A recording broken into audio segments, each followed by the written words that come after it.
Good afternoon, everybody. I call this meeting to order of the Tauranga Public Transport Joint Committee. To be clear, let's welcome our new members. We have Tauranga City, we've got Glenn Crowther, Councillor Glenn Crowther, and Councillor Rick Kurak, with the alternate being Councillor Rod Taylor. Now, Rod, you and Martin Rosenburn, is it? Roseburn. Are welcome to sit at the table, but we don't offer speaking rights unless you're actually a member. So that's where we are there. Just in terms of health and safety, it's the old drop, cover, hold. If there's a fire or we have to evacuate, we are meeting across the outside the front of the building, across the other side of the road. Can everybody be aware that this meeting has been live streamed via YouTube, and a video will be made publicly available via YouTube. So anything you say can be used in evidence against you, blah, blah, blah. So I can't remember the wording we have in our council, but it is just take care, because you're not protected from liability if you make outrageous statements. And please remember to turn your phones to silent or off. The system in this room is we have a microphone in front of everybody.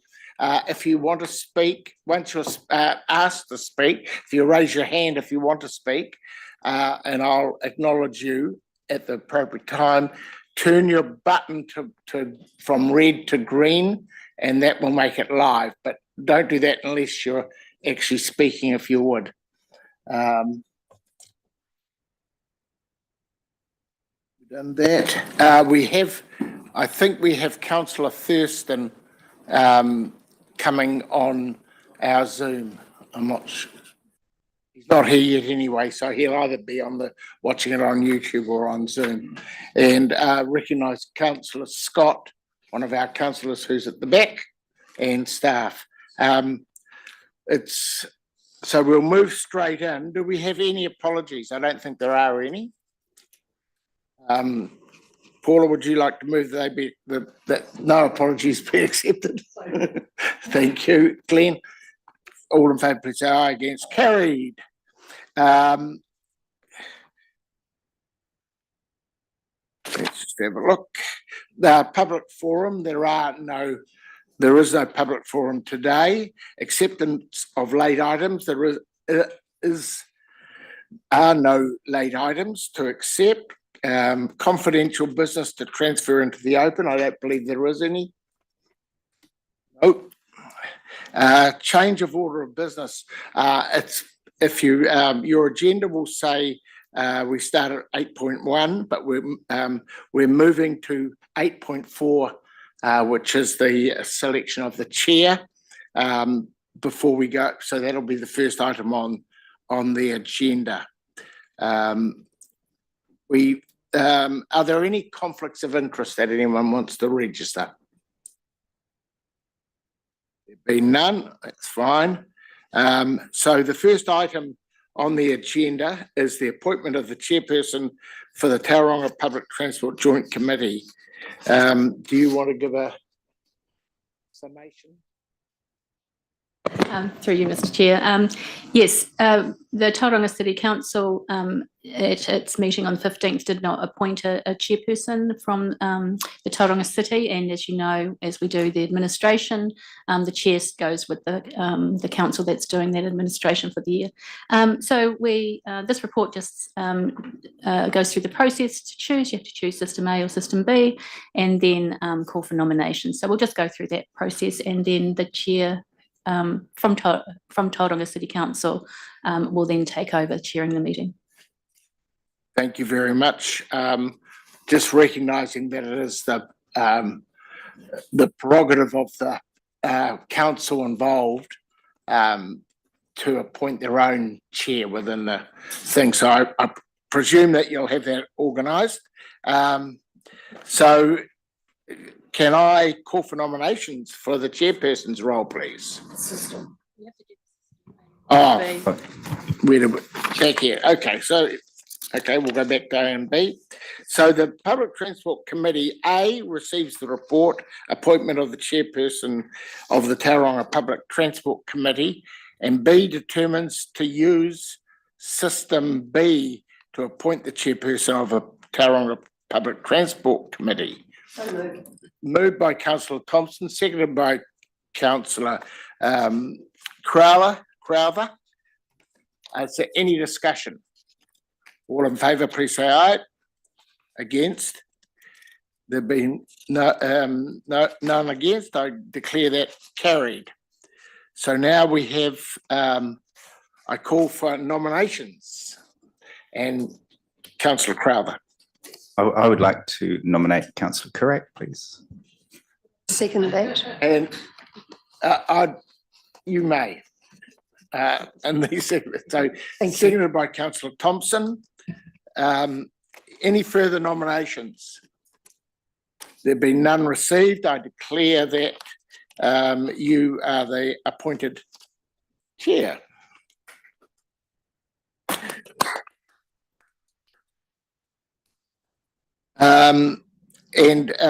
Just noting that the chairperson revolves with the, as Coral said, with the annually with the management, what's the word? Administration of this committee, and that's been the practice that we've had in the past, and you know, we can look at that again if you want to in the terms of reference when we get to that, but that's the standard process. So the regional council will take over at the beginning of the calendar year 2025.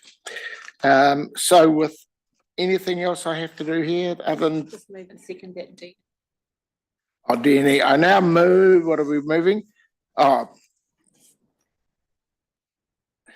Okay, so D&E notes that Councillor von Dardelson is the Deputy Chairperson of the Tauranga Public Transport Joint Committee representing the Bay of Plenty Regional Council. And notes that in the current terms of reference, the Chairman and Deputy Chairman of the Tauranga Public Transport Joint Committee is rotated annually between the two councils. Do we have a mover? Moved by Councillor Thompson, seconded by Councillor Crowthers. Any discussion? There being none, all in favour, please say aye. Against, carried. And I didn't welcome Jess. Nice to see you here. Jess is with NZTA.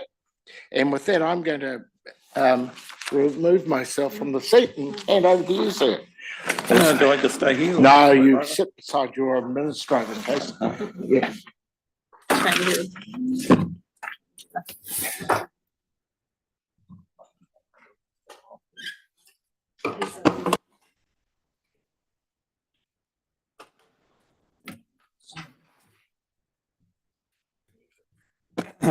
That's fine. Firstly, thank you, fellow councillors, well, not on my council, but other councillors and fellow councillor, for your trust and confidence in appointing me the chair. I certainly look forward to what's left of this year and look forward to Councillor Crowther taking over in 2026. Oh, yeah. So, yeah, thanks again. And I think we've acknowledged the other councillors here, perhaps Councillor Scott. We acknowledge your presence as well here. And we move on to the first. Oh, Councillor Thurston, sorry, I didn't see you down there. Hello, welcome. So the first up on the agenda is item 8.1, the public transport overview, Tauranga and Western Bay. And we have a presentation here, and it's fronted by Oliver Haycock and Andrew Williams from the Bay of Plenty Regional Council, who will be speaking to the presentation and report. Thank you. Tēnā koutou katoa. Thank you, Mr. Chair, and through you, by way of introduction, my name is Oliver Haycock. I'm the Director of Public Transport at Bay of Plenty Regional Council. I'm joined today by my colleague Andrew Williams, who's the Manager of Transport Planning. We thought it was worth providing you with a high-level overview of the public transport operation, as well as regional council's role in transport in the Bay of Plenty region. So I've already hinted at the purpose. We want to take you through the regional council's role in transport and also highlight how we work alongside Tauranga City Council. We want to provide you with an overview of things from our perspective and also provide the opportunity for councillors to ask any questions that you might have. We've split this presentation up into a number of parts. We're going to start at a high level, sort of walk through the objectives and the governance arrangements. And for that, I will pass over to my colleague, Andrew. Yeah, kia ora koutou, everyone. Andrew Williams, Manager Transport Planning at Regional Council. It's nice to be here today and nice to meet a number of new councillors and welcome to the committee. It's great to see you all. So as Oliver suggests, I will quickly run through some of the more governance aspects and the high level of what Regional Council does within the transport space. So under the LTMA, the Land Transport Management Act, I will be keeping it fairly basic and high level, but do feel free to ask questions as I go. We're required to establish a regional transport committee, and that committee's key function is managing and delivering the RLTP. We're also required to adopt a regional public transport plan, which is the key.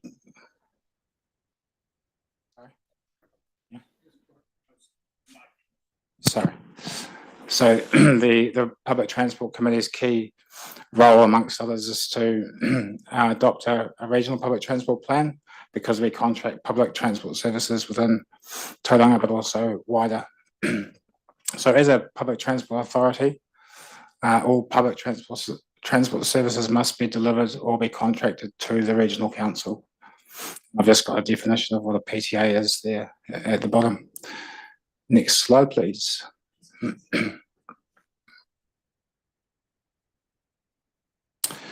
So leaning on our key documents, the RLTP and the RPTP, I'll briefly run through our objectives, which are largely aligned to these two key strategic documents. So the RLTP has a focus which looks at those objectives in the yellow box, so reducing deaths and serious injuries, minimising environmental effects from the transport system, providing access to a range of travel choices, enabling people and goods to move efficiently, supporting access to land for housing growth, and managing resilience associated issues. I will go into a bit more detail around what the RLTP does, but that just gives you a bit of a line of sight as to the key objectives within it. And then secondly, the RPTP obviously has more of a focus on public transport, in particular increasing mode shift and decreasing carbon reduction, providing convenient and accessible PT, supporting PT infrastructure, integrating PT and land use planning to support urban environments, and growing patronage with a balanced approach to fare pricing. And fare is a topic that we're looking at the moment, which Ollie will run through further. Next slide, please. Again, and apologies for the slightly crude picture, but I've pulled this together quite quickly. But this provides a bit of a picture of some of our committees. And yellow, the Regional Transport Committee sits as a statutory committee, and green is this committee, the Tauranga Public Transport Joint Committee. And then at the bottom is the Public Transport Committee, which is, again, the blue and yellow are direct committees of Regional Council.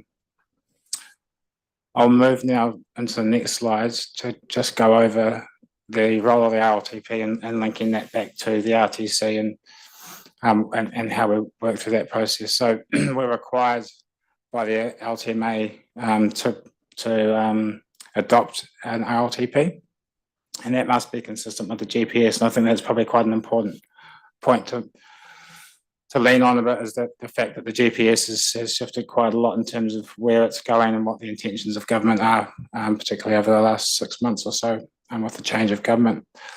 So the RLTP is a region's funding bid. So all of the TLAs include their proposed programs into the RLTP that we then send to Wellington. At the front end is a strategic story, which tells the region's story and where we're looking to go for a 30-year vision. So along that, the strategic approach, and then moving down to a program which is more of a 6-year and narrowing into that 6-year process. Councillor Von Elson. Can I just ask you to, instead of just saying the GPS, for instance, to say what it is, because we've got some new councillors on board who might, we have so many acronyms, and I'm not sure how up to date they are on, if they understand what but. Yeah, sure. I'm more than welcome to take questions, but the government policy statement on land transport is essentially government's position on land transport, and that's a policy document that has an immediate 3-year horizon. And because we're required to be consistent with that document in the RLTP, that means that to support us in our funding bid, we need to try and align as best as we can with that to meet the expectations of government, and to probably be more successful with funding than if we weren't consistent with it. So that's pretty much it in a bit of a nutshell, but the RLTP goes to Wellington, is then assessed at a national level, and the National Land Transport Program then comes out, which provides funding to each of the regions, and we've just had that announcement in the last few weeks, which I think most councils, including ourselves, are coming to terms with in terms of the details around that, but at a high level we're relatively familiar with what has come from Wellington to ourselves. Next slide, please. So the role of the RPTP, again, has more of a focus on public transport, and is the primary purpose of the PTC, alongside understanding PT issues from across the region. So again, the RPTP is a requirement of the LTMA and guides the delivery of public transport services, information and infrastructure. Similar to the RLTP, it has a longer term strategic focus, but also has a more narrower 3-year program level focus, and it essentially outlines what we want to achieve and how we propose to get there from a public transport perspective. Thank you, Andrew. I'll now walk you through how we deliver public transport. So first of all, there's our bay bus network. So in Tauranga, that is the yellow buses that you see out on the streets, and that's delivered in partnership with operators. We also operate some inter-regional services as well, so services to Whakatane, Rotorua and beyond. We also operate a dedicated school bus network within the Tauranga urban area, and we also have a total mobility scheme, which is effectively a subsidised taxi service for members of the community with long-term impairments that prevent them from driving. You will also see a large number of Ministry of Education contracted school buses on the roads. Just to say that as Regional Council, we don't have any direct control or influence over those services. The Ministry of Education provides a service of last resort, usually for children that live more rurally, to make sure that they have access to education. On the next slide, just got a high-level schematic that you've probably all seen of the urban network that we operate here in Tauranga and the Western Bay. In terms of our operating model, this is what you would call a city centre terminating model.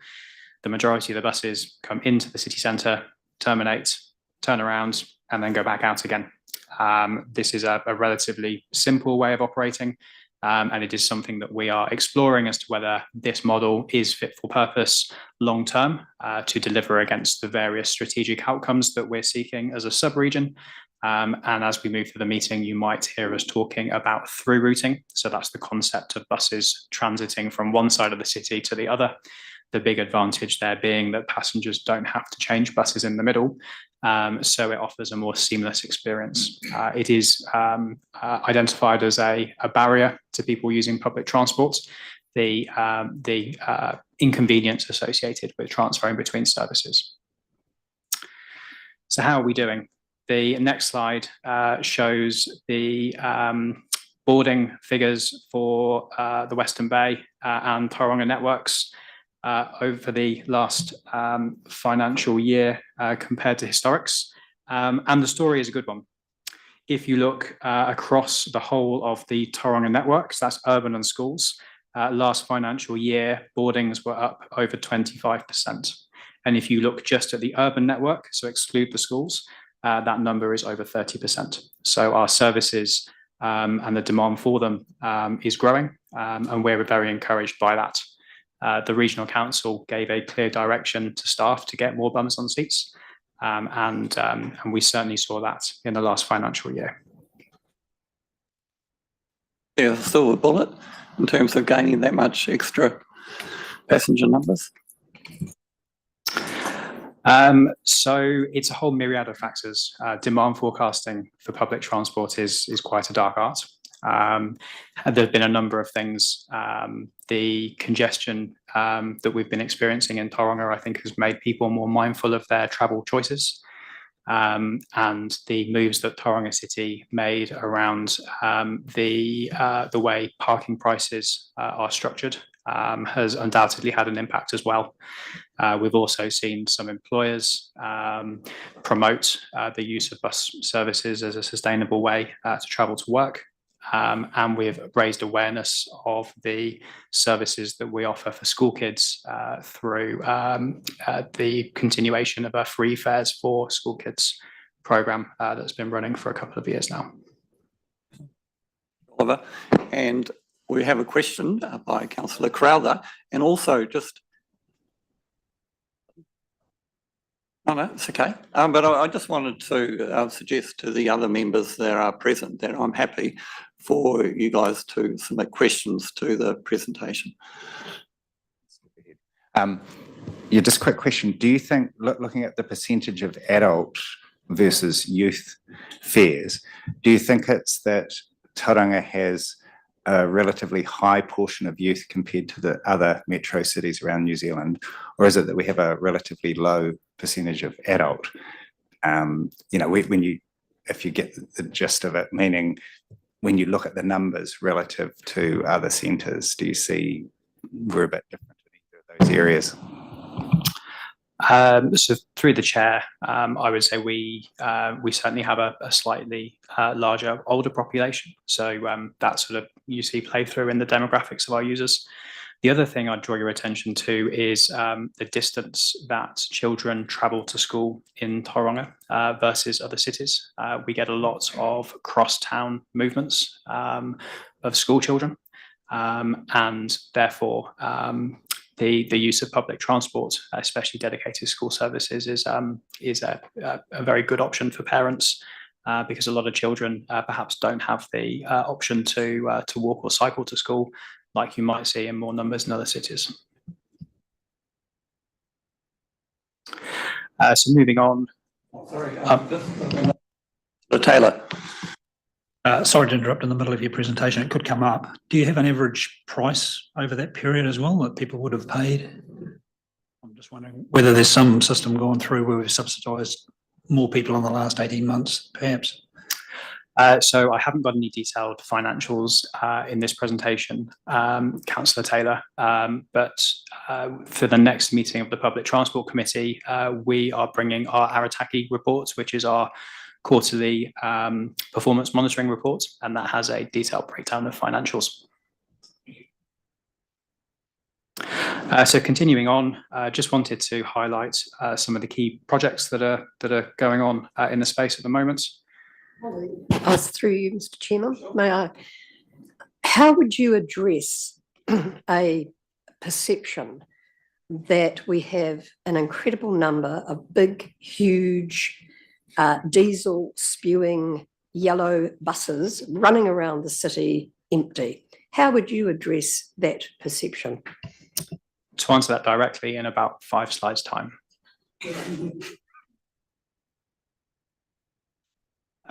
So current projects, Andrew alluded to a public transport fares review. NZTA requires us to undertake frequent reviews of our public transport fares. That review is overdue, and we are currently working through that process. We've had a workshop with members of the Regional Council, and we're having another workshop with members of the Public Transport Committee in a couple of weeks' time. So we're looking to take representatives from across the region on that journey to get a wide range of governance feedback on options there.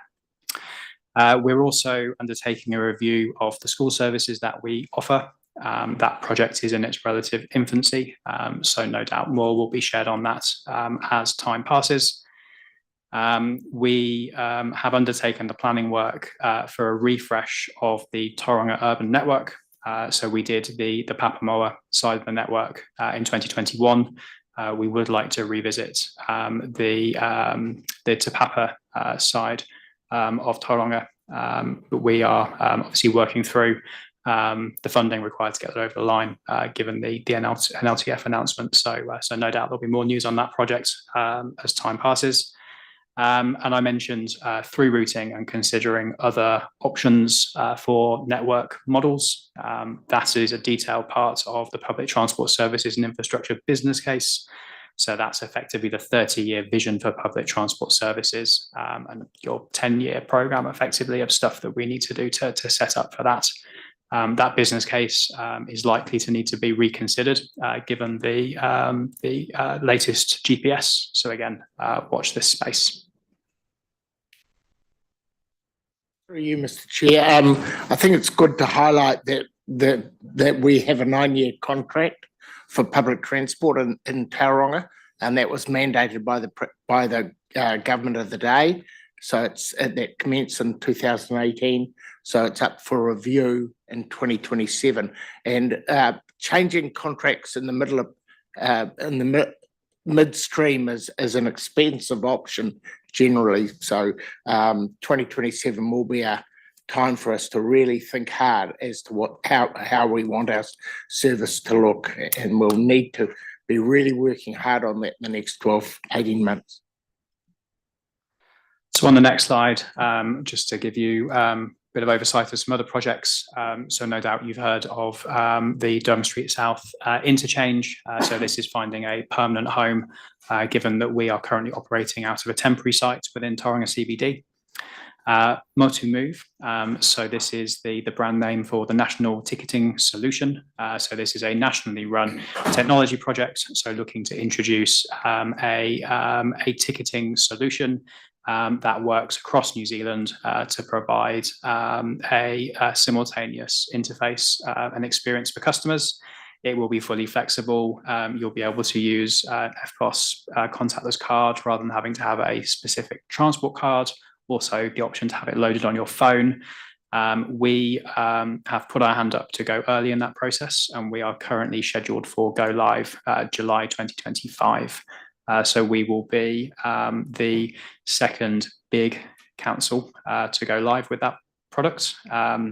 It's being tested in Timaru at the moment, Environment Canterbury are going first, then closely followed by Invercargill, and then us. And then finally, you've probably all seen our on-demand trial zipping around Tauranga South. So that's an 18-month trial of effectively a ride share scheme. So it allows customers to effectively order a bus through an app to travel around Tauranga South. It's an innovative way of delivering public transport, and we're keen to understand how it can support the delivery of public transport in a Western Bay of Plenty context. I mentioned the through routing proposal, so buses transiting the city, and that is to deliver against the connected centres model that is mentioned in UFTI, the Urban Form Transport Initiative. Underneath UFTI, you've got the Transport Partnership, and no doubt we'll hear from Sean Jones later, who's the Programme Manager of the Transport Partnership, the TSP. So that's effectively the umbrella in which all of our interrelated transport projects in the Western Bay sit.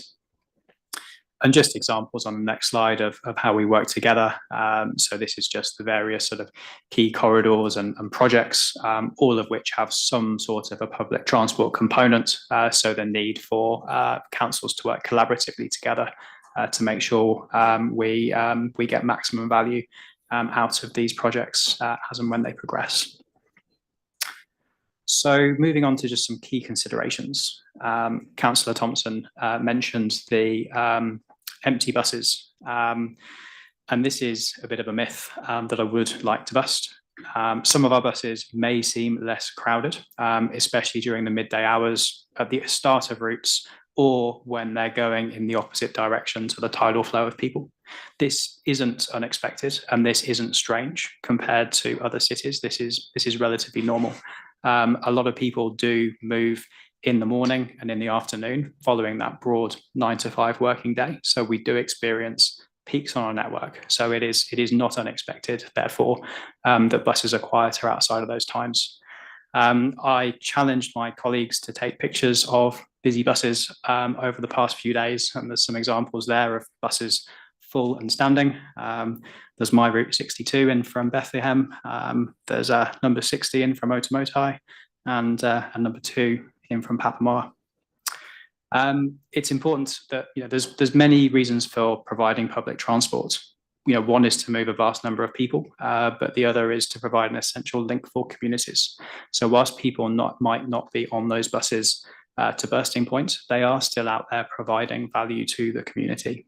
And it's up to council to understand what that balance is between providing a service and providing those opportunities versus the financial efficiency of that. The other thing is that the majority of fixed costs remain the same. So whether we operate buses all day or whether we reduce buses outside of the peak, we've already paid the driver, they're already at the depot, we're already asking the operators to supply the bus. It really is just the cost of fuel. So the myth that we could make significant financial savings by pulling buses off the road in the interpeak periods is very much that. On the next slide. Question from Councillor Carruthers. Yeah, through the chair. Ollie, can you speak to that issue a little bit more around, like, I know drivers used to complain, if that's the right word, that they would be on a morning shift and then they would have a downtime and then the afternoon shift. I understand there's been changes to agreements with drivers. I guess I'm trying to tease out, number one, if for some, I would think maybe strange reason you just want to scrap services in the middle of the day, is that even feasible? What you're sort of saying is you wouldn't really save money. But secondly, could those drivers then be redeployed for a period on a smaller, on flexible, on demand, and not have the driver costs, just have the costs of providing additional vehicles for an interpeak? Thank you, Councillor Crowther. Through you, Chair. I'll address the first question now and the second one on the next slide, if that's okay with you, Councillor. The workforce in public transport is relatively sensitive and is overseen by unions. And you will no doubt be aware that recently we have struggled with bus driver shortages because of driver conditions. One of the things is that you've got to provide an attractive environment. So drivers expected to come on and do a 3-hour shift in the morning, go away for 4 or 5 hours and then come back for a 3-hour shift in the afternoon. It's incredibly challenging to find drivers that will do work. What we see is a lot of drivers will up sticks and go into the trucking industry where they can get all day guaranteed work. The unions and the industry have been looking to address that by offering effectively financial compensation for what they call split shifts to try and incentivize drivers to work in a split shift arrangement, but it only goes so far. So I think we still need to be cognizant that operating in that way does make it challenging to sustain a reliable workforce. The next slide I've got is around smaller buses. We do often get comments of, why can't we operate with minibuses? So the first thing is that we have to comply with the requirements for urban buses, the RUB, and that defines a bus as a vehicle that provides a service with more than 12 seating positions. So minibuses are out. And the categories of bus under the RUB go from a small bus, medium bus, large bus, and a extra large bus.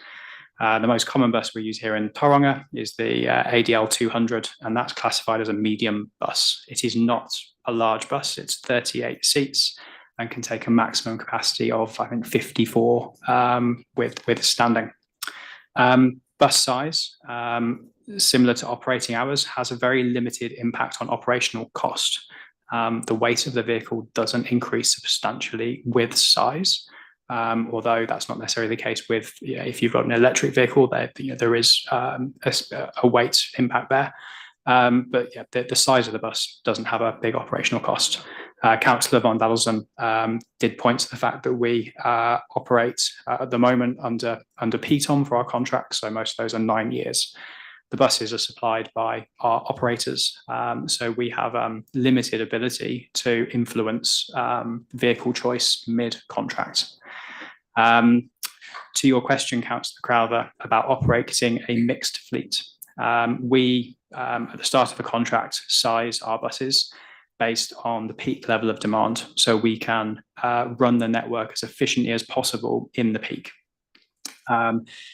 It would therefore be inefficient for us to have smaller buses that we would then deploy out on the road during the middle of the day. You've already got those larger buses, and as there is a limited sort of additional operating costs associated with those, it's much more efficient to run that same bus all day. The other thing for our operators is the maintenance of those vehicles. It is much more efficient to maintain a homogeneous fleet than have to maintain a mixed consist fleet. Does that answer your question? And then the other comment we get is, we do operate a predominantly diesel fleet of buses at the moment, and I appreciate that with the push, and we are seeing a lot of people adopt zero emission technologies, that people are asking, well, regional council, why aren't you following suit? We are looking to deliver against the government mandate, so that is the no introduction of new combustion vehicles beyond 2025 and full decarb by 2035.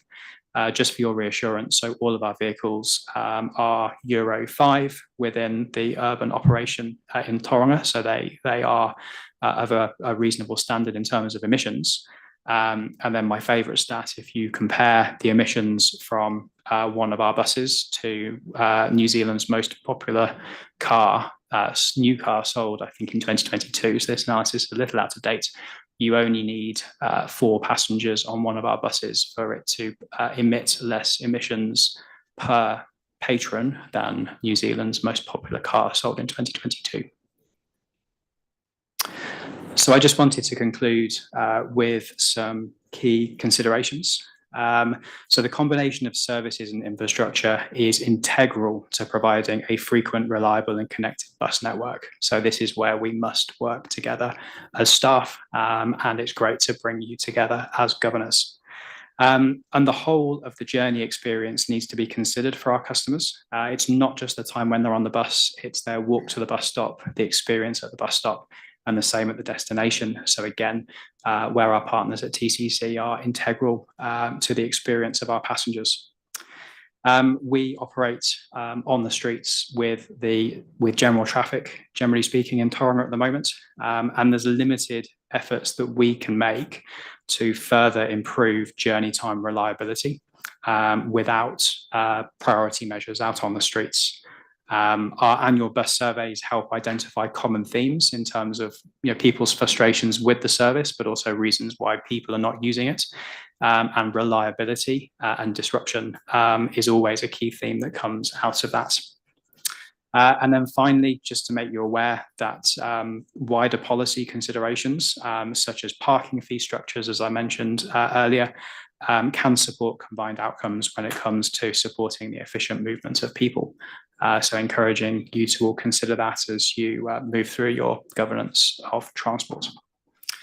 That's all from me. I hope that gives you a rough overview from a regional council perspective as to all things transport, especially public transport, but happy to take any further questions. all rough, Ollie. I thought it was very smooth, the presentation, and much appreciated. Members or any councillor present, any further questions to Ollie on the report? Councillor Thompson. Yeah, no, thanks, Ollie and Andrew. I thought it was an excellent presentation. I'm just wondering through you, Chair, whether the same or a similar presentation would be helpful for your other councillors who aren't here. I'm very conscious that this is a big ticket item for both of us. And so, sorry, Ollie, to offer you up.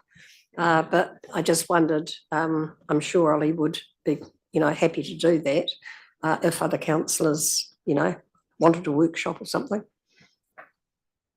Thank you, Councillor Thompson. It's a good suggestion, and we'll certainly keep that top of mind. And thank you, Ollie, for making yourself available should that happen or when that happens. And I'm sure you're all aware, Mike Seaborn, who's the head of transport at TCC, used to do my role. So I'm sure there'll be an opportunity for us to talk to you jointly around transport in the Western Bay, and perhaps invite some of the other staff that are involved from other agencies. I don't want to volunteer everyone, but there's a lot of experience amongst my colleagues on this side of the table. Right. Councillor Taylor. Sorry, just a couple of things that weren't mentioned in your presentation. The layover situation with the buses. Is there any solution on the horizon for that? I suppose that happens when we go south to Durham Street. So it is something that regional council is very aware of. So I mentioned that we currently have a city centre terminating model. So the majority of our drivers take breaks when they finish their routes, and that predominantly happens in the city centre. So there is the need to safely park buses somewhere whilst those mandated breaks are taking place. You're probably aware that the regional council is progressing a solution to that, which would see us reduce our use of city streets. I would say that is being, well, there's commercial conversations surrounding that. So I'm happy to brief you outside of public committee, Councillor Taylor. The other question I had. Oh, sorry. Sorry, there was two questions. Second question, which relates to, I've just recently become a bit of a user of the bus system, and on a couple of occasions the bus just hasn't arrived. Is that a regular occurrence? So again, we do monitor reliability and missed trips in detail, and those are reported through our Arataki reporting. We are dropping considerably less trips than we were. We were dropping a lot last year due to traffic congestion, and that was predominantly due to the amount of construction activity happening around the city and the knock-on impact that had on our schedules. It is something that we're working on with our operator to make sure that we're getting communications out as efficiently as we can to notify customers when there is disruption. So we'll, the Arataki report might be of interest to you, Councillor Taylor, because it does have some of those trends within it. You can share some extra. Yeah, and just into support of what Ollie was saying there is that there's very much a confluence between what Tauranga City Council does with regard to construction and capacity in the system with the operation of the network, and that's almost indeed the nexus in which this committee operates, is that. So that kind of reliability that we need to drive into the bus system exists for everyone on the system. And so I guess that's where we work out the best way to do that here and make the right calls to move forward on that basis. Crowley. Touching on that CBD interchange and that whole issue, whereabouts is regional council at in terms of your ideal option there? We've got a solution that I would say from a governance perspective looks like it was driven by Tauranga City Council, ruling out certain options that were initially favoured by consultants, and I understand by regional council staff at the time who were predecessors of yours. And now we've sort of got a solution which is a whole block. And I know since we've got onto council, there's been more feedback. Certainly in the election campaign, there was feedback that it was not a good solution. I'm just trying to get a bit of a read in terms of where, not so much where you have got to in a joint council sense, because I know where that is, but from the technical point of view of Bay of Plenty Regional Council staff, is that a good option for public transport in the city, or is there grounds to actually have another look at that in the shorter term rather than wait for a few more years? The option at the end of Durham Street, where Durham Street meets Elizabeth Street, can work for us really well. But what we have said is people need to be able to access that area and flow into the wider CBD as easy as possible. So through the plans that we've seen, the potential laneway connection through to Grey Street, for example, is something that we think is really key to making that work as a site as well as possible. But what I would say is there's a number of considerations and trade-offs. Like the CBD does not exist purely for us to operate buses in. We're very mindful that there are other activities that need to take place within that environment. So what we would say is, whilst the technical work did look at a number of sites, at some point politicians need to consider that information and make a decision that's best for the city, considering all of the different users and people that will interact with that. But from our perspective, the research does show that the better access that you can provide people to their ultimate destination, the more people will use that service. So that's what we're looking to make sure that we get, no matter what the site is. Any further questions? If there aren't any, we have a resolution on page 8, and that is to receive the report, public transport overview, Tauranga Western Bay of Plenty. Could I ask for a mover and seconder, please? Happy to move. Moved by Councillor Von Delson and seconded by Councillor Thompson. Any discussion on that, or any suggestions, direction to staff, recommendations? Councillor Crowther. Yeah, I think it was through the chair, very helpful report. I think it points to the need to really work closely together. And I think that it also points to the need to work beyond just public transport in a box, because as Mike has said just before, the linkages between other transport projects and the public transport system are quite obvious. And as we do construction in a number of projects, I think it's just going to get more and more pointed unless we actually have a way to deal with that together as councils working together, which will be addressed in another item on the agenda. But I think for me, just what's happening with Ames Games, for instance, this week in response to Councillor Taylor, there were 2 missed buses in a row yesterday on a route that I was trying to take. So I think it's such a fine line for margins of error. And I think the more we can work together to try and address congestion, or flipping that around to give priority to buses at key points in the network, I think the better the whole transport system will be in our city. So I'm keen to do what I can towards that.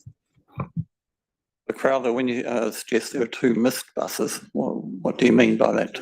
2, what do they call them? Ghost buses, phantom buses. What's the technical term? Buses that don't turn up at a bus stop when they should be, according to the transit app. Missed trips.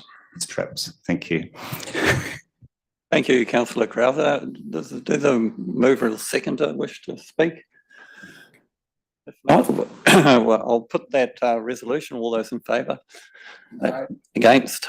That's carried. So if we move on to the next item, 8.2, and thank you, gents, for that report. That was excellent. 8.2, project update on page 9. We have Colm Hardigan and Matthew Kilpatrick from the Bay of Plenty Regional Council to speak to it.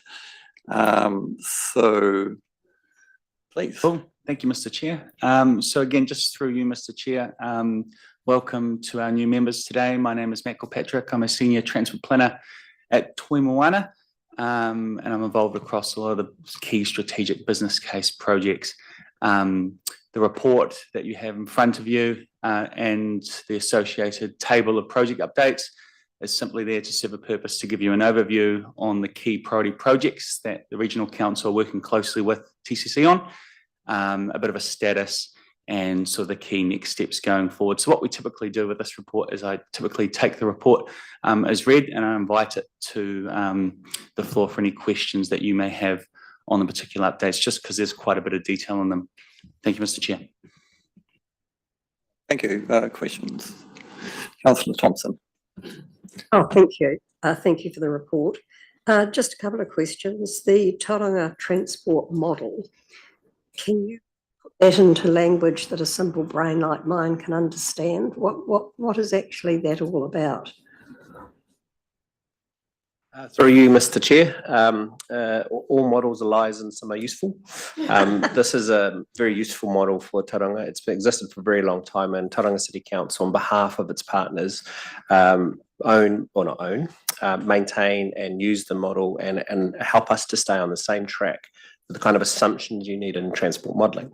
So population growth, land use change, there's a lot of variables when the start of a model, and we need to be sure that from an organisational perspective we agree those are indeed the strategic objectives of all the multiplicity of organisations, and then that translates through into model forecasts using sort of existing data and so on and so forth. So the management of the model is around making sure that stays very aligned. Much of the business casework and transport economics is leveraged off the back of those, including Wakakotahi and others. So it is a very good way of staying very aligned on the baseline assumptions that you may use to generate the benefit cost ratio, for example, in a project. And in fact, they're critical to that. Thank you. Thank you. If I could just, it says it's translating the strategic model from a trip-based model to a person-based model. So I got the first part of your explanation. So what does that actually mean, from trip to person? Again, through you, Mr. Chair, it's sort of the next generation of understanding. So old models used to do based on stormwater gravity models, and the newer transport models were about assessing vehicle trips. And then the person-based trips is more about understanding the level of people movement in a transport system, which helps to understand the impacts of passenger transport and other elements like that, particularly with other modes, cycling and walking and others. So it's a generational sort of change in the way we understand how to analyse trips and whatnot. So in its basic form, that's it. If you need any more detail, I'll have to get a modeller in here and talk about it. No. We don't have enough time. Thank you. And sorry, I just have one further question, if I may. Network optimisation, a similar question around what's that really about? Through you, Mr. Chair, it's a little bit of jargon, and it is really about smaller tweaks that you can use operational responses. So traffic lights, things that help to smooth the throughput of people moving through the transport system. So optimization programs are generally of that nature. They can be managed lanes, they can be traffic signal timing, that could be bus priority or bus preemption type signals.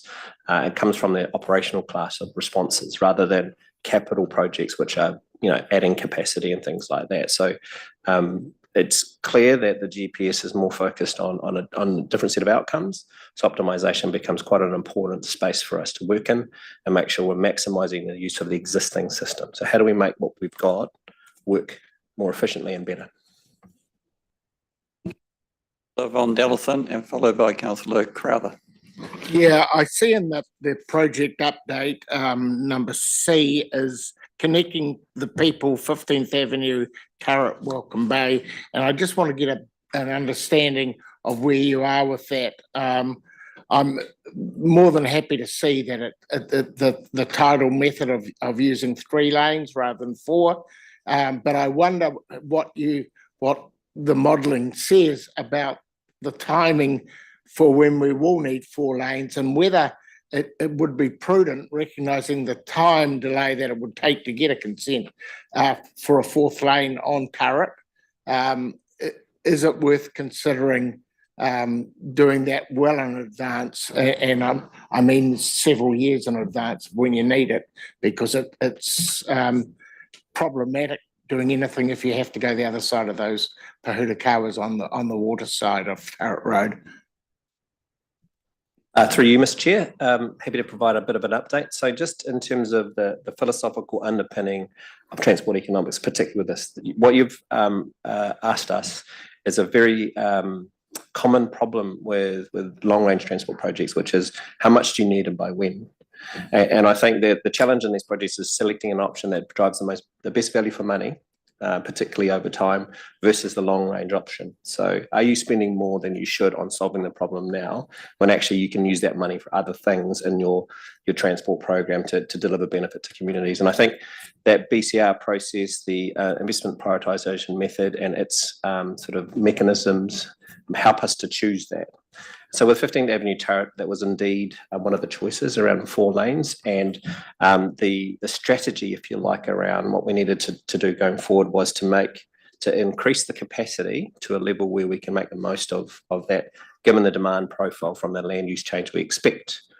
To answer the 4 laning question, we'd expect the solution we've got to last in the order of 20 years. So you'd be bringing forward an enormous amount of expenditure forward in time to get to that solution quicker, and it will take a while for that to actually play out potentially, or have these other unintended consequences around induced demand, travel patterns, and may unbalance the transport system, and particularly at that location. I think, though, that one of the really important points is the constraints in that corridor around building in the coastal marine environment, and the challenges that you'd face, particularly around the community feedback that we've had through the project, and the level of desirability to make an expanded option there. The consequence of that, added to those other things, led us to the path of that as a preferred option. So will it work as a transport corridor? Yes. And then those other constraints are the reasons why going to the next level of investment would need to be a very cautious sort of decision, an evidence-based decision, if you decided to go into the next level. So it is the right solution in that space, in this with that set of criteria. Going to Councillor Crowther, are there any other questions on this topic? No, Councillor Crowther. You through the chair. The Cameron Road Stage 2 project. I'm not sure who to address this to, or all of you. I'm trying to understand that it's a bit of a catch-22 we're in, that we understand deliver Cameron Road Stage 2 to deliver the full benefits of Cameron Road Stage 1. We also, in order to get Cameron Road Stage 2 over the line, we have to make it a bit leaner, more cost effective, and probably deliver fewer benefits. I'm trying to understand, do we know at this point in time whether, just from a public transport point of view, the bus travel times will be shorter than they were before Cameron Road Stage 1 was built on the whole length of Cameron Road with the same amount of traffic loading? So in other words, just do a straight comparison with baseline. Will they be, as per the current plan, quicker to get along the length of Cameron Road, or will they be slower, bearing in mind that we know from the business case that Cameron Road Stage 1 set out to make them slower? So do we have any inkling of whether Cameron Road Stage 2 could actually, and especially with the constraints, deliver an even faster bus system? Through you, Chair, probably something I would reflect on, Councillor Crowther, is the most important thing to our customers, and what comes back through surveys is reliability. So chasing a couple of extra minutes in improved journey time, you might be better chasing a better delivery of a reliable service. So what we are encouraged by with Cameron Road Stage 1 is the opportunity to deliver a much more reliable service. I can't speak with numbers, I don't have them in front of me today, but what I would say is, in terms of the significant delays that we experience on the Cameron Road corridor, a lot of those are in the Stage 2 area, around the schools, on the approach to Greaton Village, especially in the PM peak. So providing some sort of bus priority in that area as we move into the future is likely to be needed to support efficient, reliable public transport. The other thing I would say is, the sort of the key movement corridor from a planning perspective is Tauranga through to Mount Maunganui, and it is something that's identified in the work that Bay of Plenty have jointly done with TCC and Waka Kotahi through the Public Transport Services and Infrastructure Business Case, that is identified as the key corridor. So if you did introduce bus routes that cross the city, those are two places that you would probably want to link up first. And therefore the need for reliable, efficient public transport movements on that corridor would be incredibly important in terms of delivering that reliable service. I'm not sure if Mike or Nick can offer any numbers, but I don't have anything in front of me. Supplementary, Councillor Crowther, followed by Councillor Thompson. Yeah, through the chair, I don't think it answered the question though. I'm aware of all that, but I'm keen to know the answer to the question. Through you, Mr. Chair, it's too early to tell right now, particularly to give you that level of detail. So it's a question that we will need to answer along the way, but the GPS reset has meant that we need to understand what the objectives of the project are and how that flows through and affects our original proposition. And we're not at a point where we can derive that inkling that you're after there, I'm afraid. But it is something that we do intend to bring back here. It is a significantly important project to this committee. And I'd imagine there'd be a high interest around its tracking and how it's going in terms of this new GPS change. But we don't have enough information to be useful yet. Appreciate that. Not on this particular issue. There's something else to add earlier in response to Ollie. No, thank you, Councillor Thompson. Just a couple of issues, Brookfield interchange and the Matapihi Bridge. I might have missed both of them in these reports, but is there any update on what's happening with the Brookfield interchange and what's happening over the Matapihi Bridge in terms of PT? Sorry, Brookfield interchange. Are you referring to that Brookfield intersection, not across that? I don't know if any of our team in the room are. Oh, some time ago, when I was young, no, that's far too long ago, there was a proposal to have a Brookfield interchange. Has that disappeared? That's all I'm really asking. Through you, Mr. Chair. Without knowing the history and that intent, it's not currently a part of our program. It may have been absorbed into the accessible streets work. And what we'll do is we'll go away and just confirm whether that's the case or not. Brother. Through the chair, last year I got a response from Tauranga City Council staff that it was still in the long-term plan, in the initial draft long-term plan. It doesn't appear, I've got the CapEx spreadsheet open and just search for it. It doesn't appear to have made the cut. So my interpretation, and stand to be corrected, but is that as of last year it was there. I don't know if Nick can provide any more information. Well, I know it was there last year because I was told by multiple people, but it was there, I believe, in the draft CapEx program and just couldn't get squeezed in because of other projects. Good. Councillor Taylor. Oh. Councillor Thompson.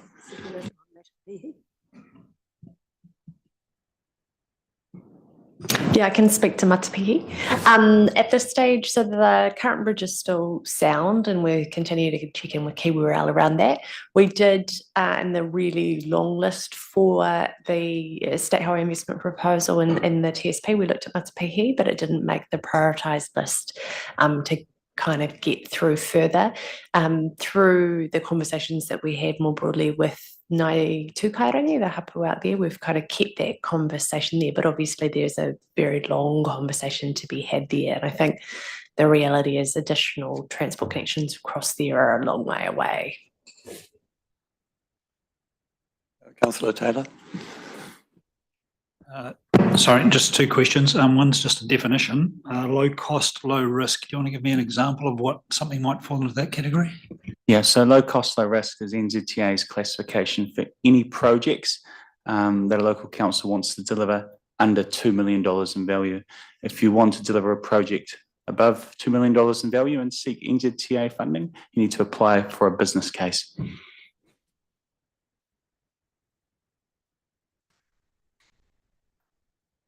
Through you, Mr. Chair. Low cost of risk is a program that most local authorities engage in to do their capital programs.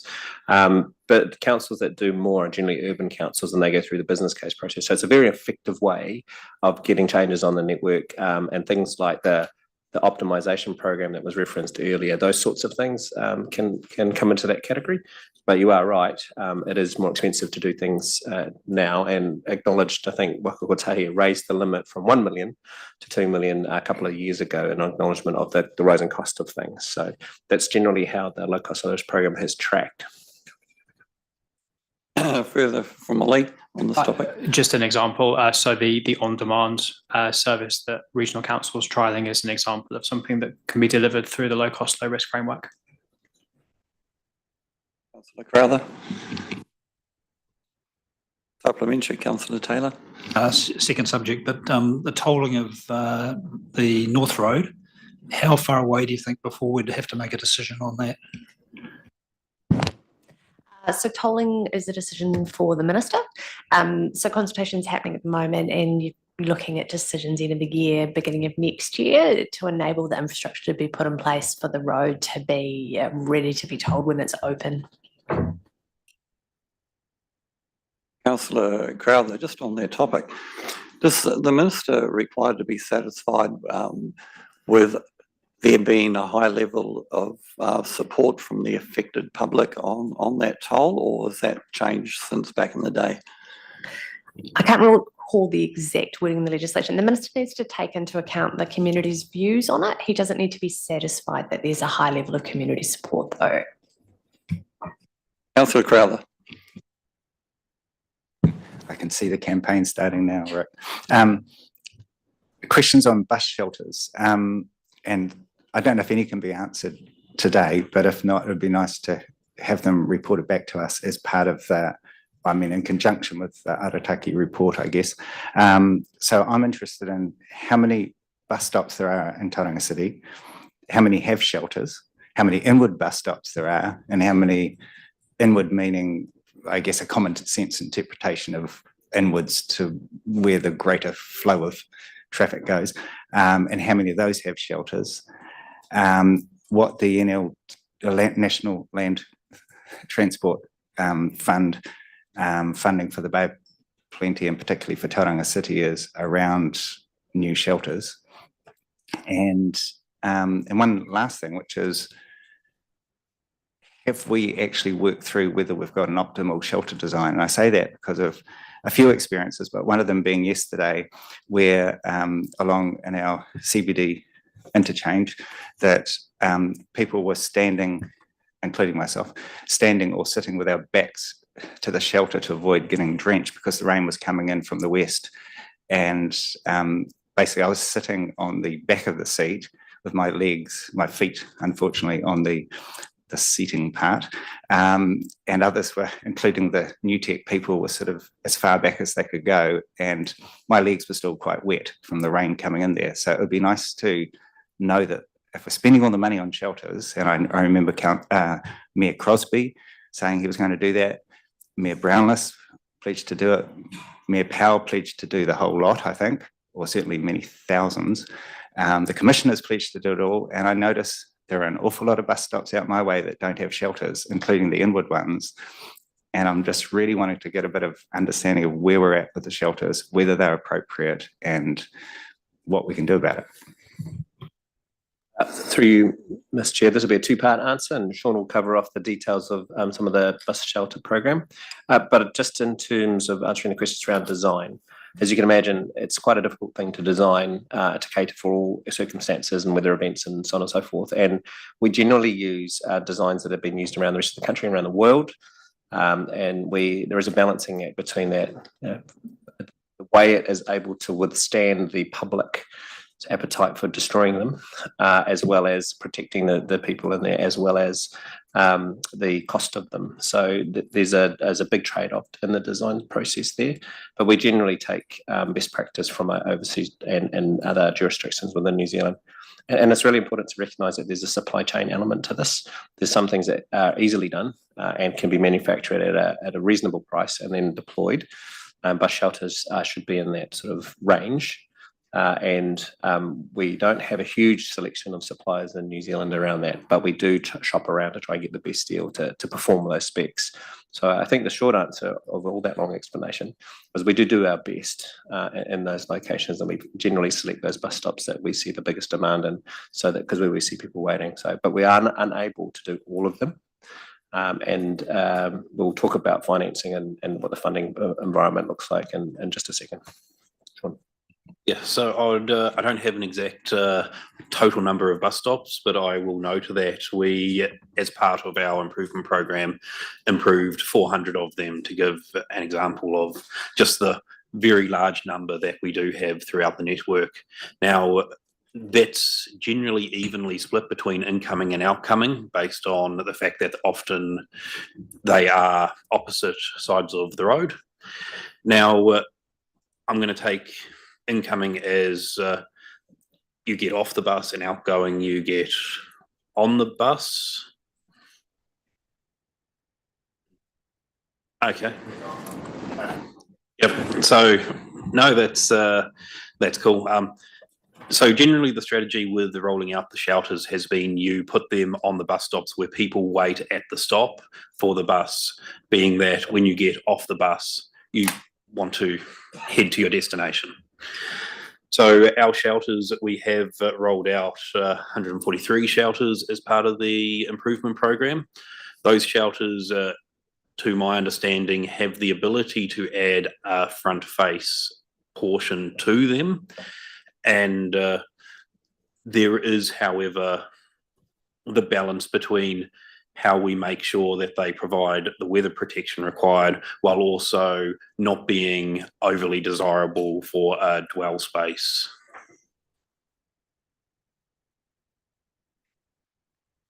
So that would be half of the enclosure would have a forward-facing panel.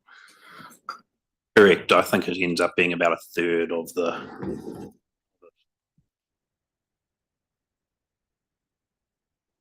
Mike, yeah, further comment? Through you, Mr. Chair, no, not further comment to that issue, but to give you some information about the Brookfield PT stop. It was in the TSP program, but it's not planned for anything to be done about that till around 2028, funding dependence. So it's still part of the TSP, but it isn't on our work program until around 2028. And again, with all the caveats around funding. And our co-funding has therefore then been pushed out to align with that.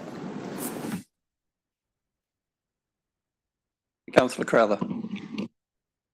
But under Travel Demand Management Behaviour Change Program, it states staff are currently progressing a customer segmentation project to deliver an aspect of TDM through the promotion of PT services as an alternative travel option. And I kind of read it and reread it, and I'm thinking, what's different about that to a sort of just promoting the bus as a way to move around the city? You don't mind me asking, Ollie, if you'd be able to just answer that question, if that's okay. Thank you.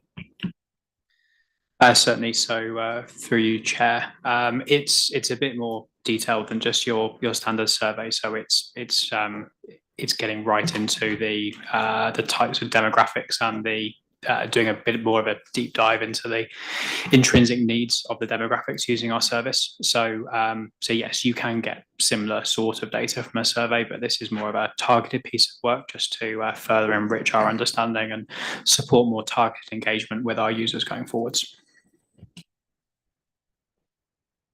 Crowther. Got to turn my mic off as well. But, so under network optimization, it talks about the TERP, was it Transport Emissions Reduction Plan, Travel Emissions Reduction Plan, whatever it was. What is the status of that now under the current government?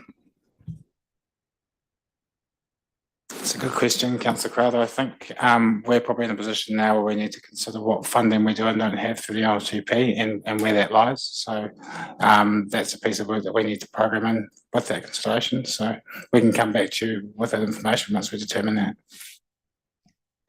Sorry, if I may, Chair, it's worth also noting that this government's updating the emissions reduction plan, so we'll see a further update coming through on that. Further questions? Ollie?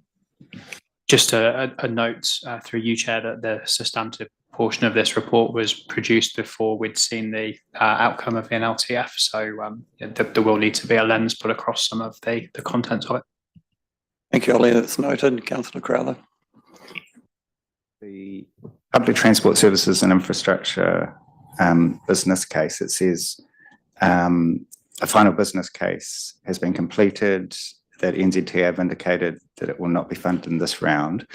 Understood. Are we able to see that business case now? Is that able to be shared to sort of understand where that's got to in terms of the future planning? So through you, Chair, staff are through the TSP trying to work out the next steps for that process. As the report notes, it's unlikely that that project will progress given the change in political landscape.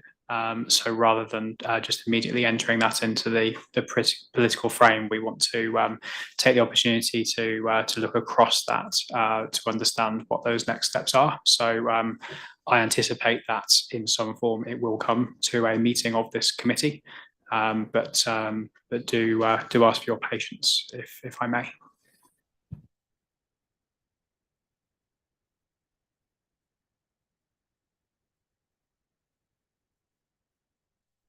Not again. Okay, I will be. So I've forgotten where it is in the agenda now, but previously there have been interventions proposed along Monganui Road, and they have been described as critical was a word that was used once. Essential was another word, in order to get a good public transport system on that side of the city, and I guess for people travelling from where we are now in Tauranga CBD and beyond through to the Mount. Under the current Connecting Mount Monganui business case, as I understand it from our City Council meeting the other day, there will not be the interventions that were in the initial favoured solution there. And I'm just trying to understand, what are we really saying here from a public transport perspective? What are the costs going to be for not incorporating that into that business case for the functioning of a public transport service between Mount North, Mount Central, Omanu, and the rest of the city?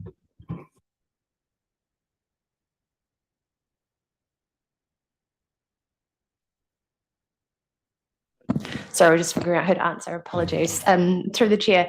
Look, they're not in the Connecting Mount Monganui business case, but that doesn't mean that the bus lanes can't go ahead. They'll just be put forward as an individual activity for funding at the appropriate time. And I think we know the need for them remains at the right time. So not on that scope, but it doesn't prohibit or prevent TCC putting them together as a standalone local road improvement.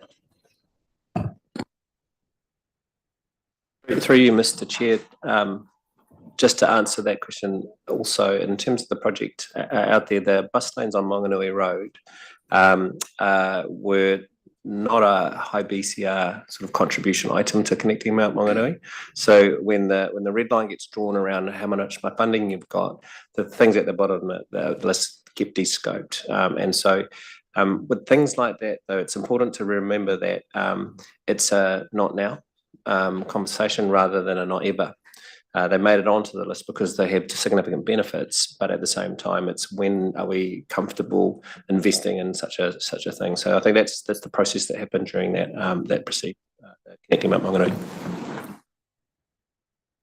Through the chair, I guess in line with that, can you please explain, either Mike or Nick, I imagine, just the practicality of putting in public transport priority along Monganui Road, given what has structurally just been built there. I guess I'm just trying to, I've had a number of people raise this with me, like, you know, a few dozen people probably in various meetings and things over the last year. People are struggling to understand the city council's perspective that that corridor is future-proofed for public transport priority, because what we all sort of see there is some roundabouts and things that jut out on the road and you know, bigger median strips and less space to put in a bus lane. And I think if it could be just clearly put on the record in this meeting, like, what is that plan that is somewhere presumably there, because we've heard City Council in the past describe that as a future-proofed option for public transport. If you could just describe what it will look like if and when we get that funding available to deliver that priority. And I think that's something we can report back on, to just make it unequivocal as to what the plan is and how that would fit in with the future.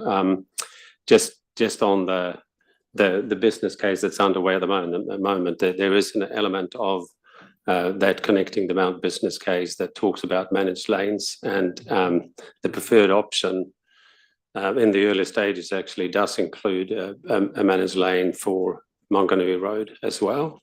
That's not to say that will get there. So this is in a bit of flux at the moment. It is very early days of the redevelopment of that business case. So I think it's better we come back and report on that just in order to be unequivocal on the response, basically, so that you walk away with a really clear view of what the future would look like. That's much appreciated. May I indulge in one last question? I feel shy about, you know, the amount of questions, because that's what we're here for.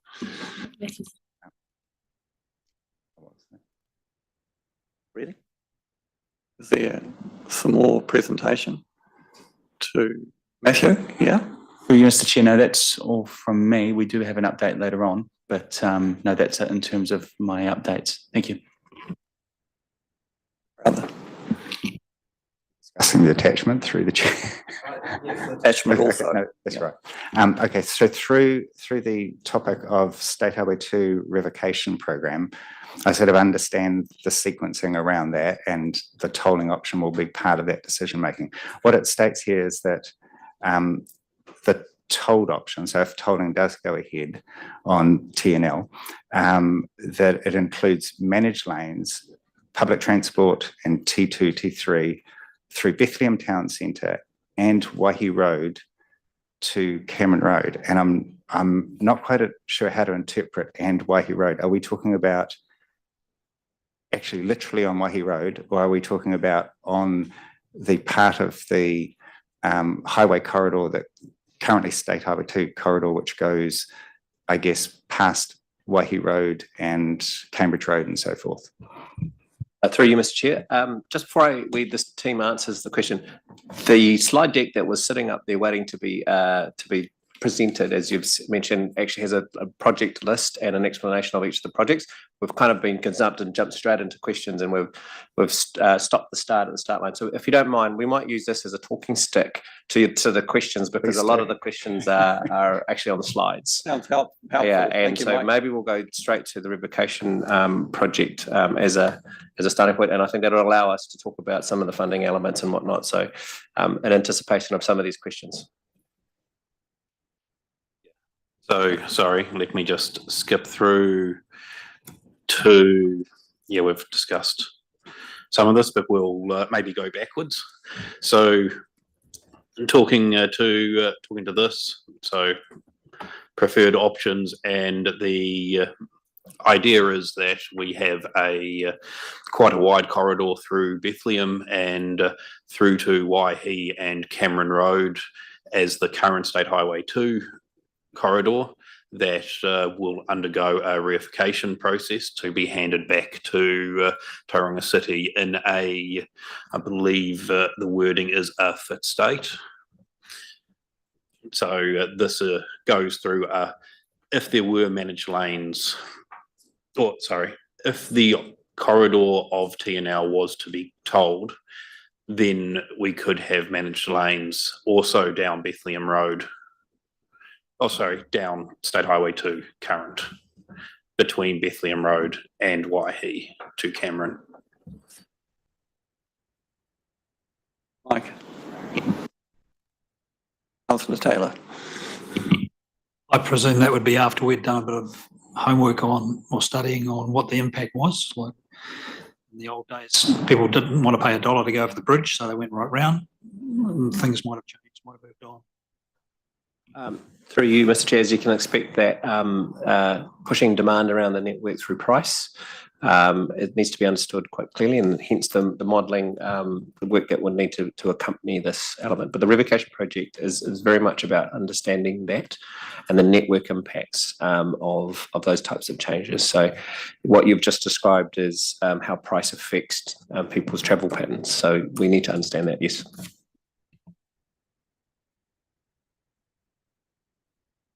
I've got the timing right now. I understand this presentation. So my question is, are we literally meaning along Waihi Road to Cameron Road to 11th Ave kind of, or are we talking about going along the highway and kind of basically going past where Waihi Road begins and on to 15th Avenue? So we're talking along the existing highway that would end up becoming Tauranga City Road. Portion. Yeah. Yes, sorry.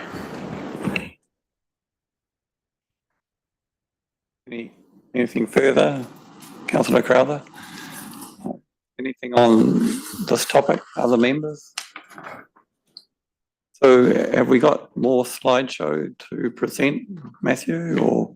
So I'll flick through bit of an introduction to this. I believe we've talked through quite a lot of this. However, just wanting to provide a slideshow around, a slideshow around what the NLTP release means for the projects included within this report at the initial understanding of the NLTP, including key wins for the city and the sub-region, the impacts that we have, and risks associated with some of the funding decisions, as is the current understanding, noting that we have had this for under a week.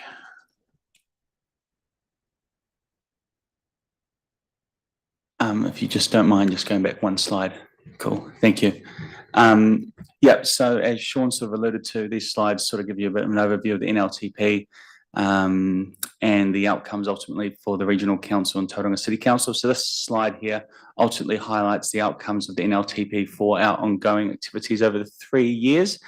So what you see here in this table is you've got a number of activity classes that we've applied for funding for, the funding amount requested, the funding amount approved, and the difference. And if you don't mind me just saying, generally speaking, it's been a very tough round this time around to try and get funding from NZ Transport Agency. And I would say in comparison to some other cities, we've actually done quite well.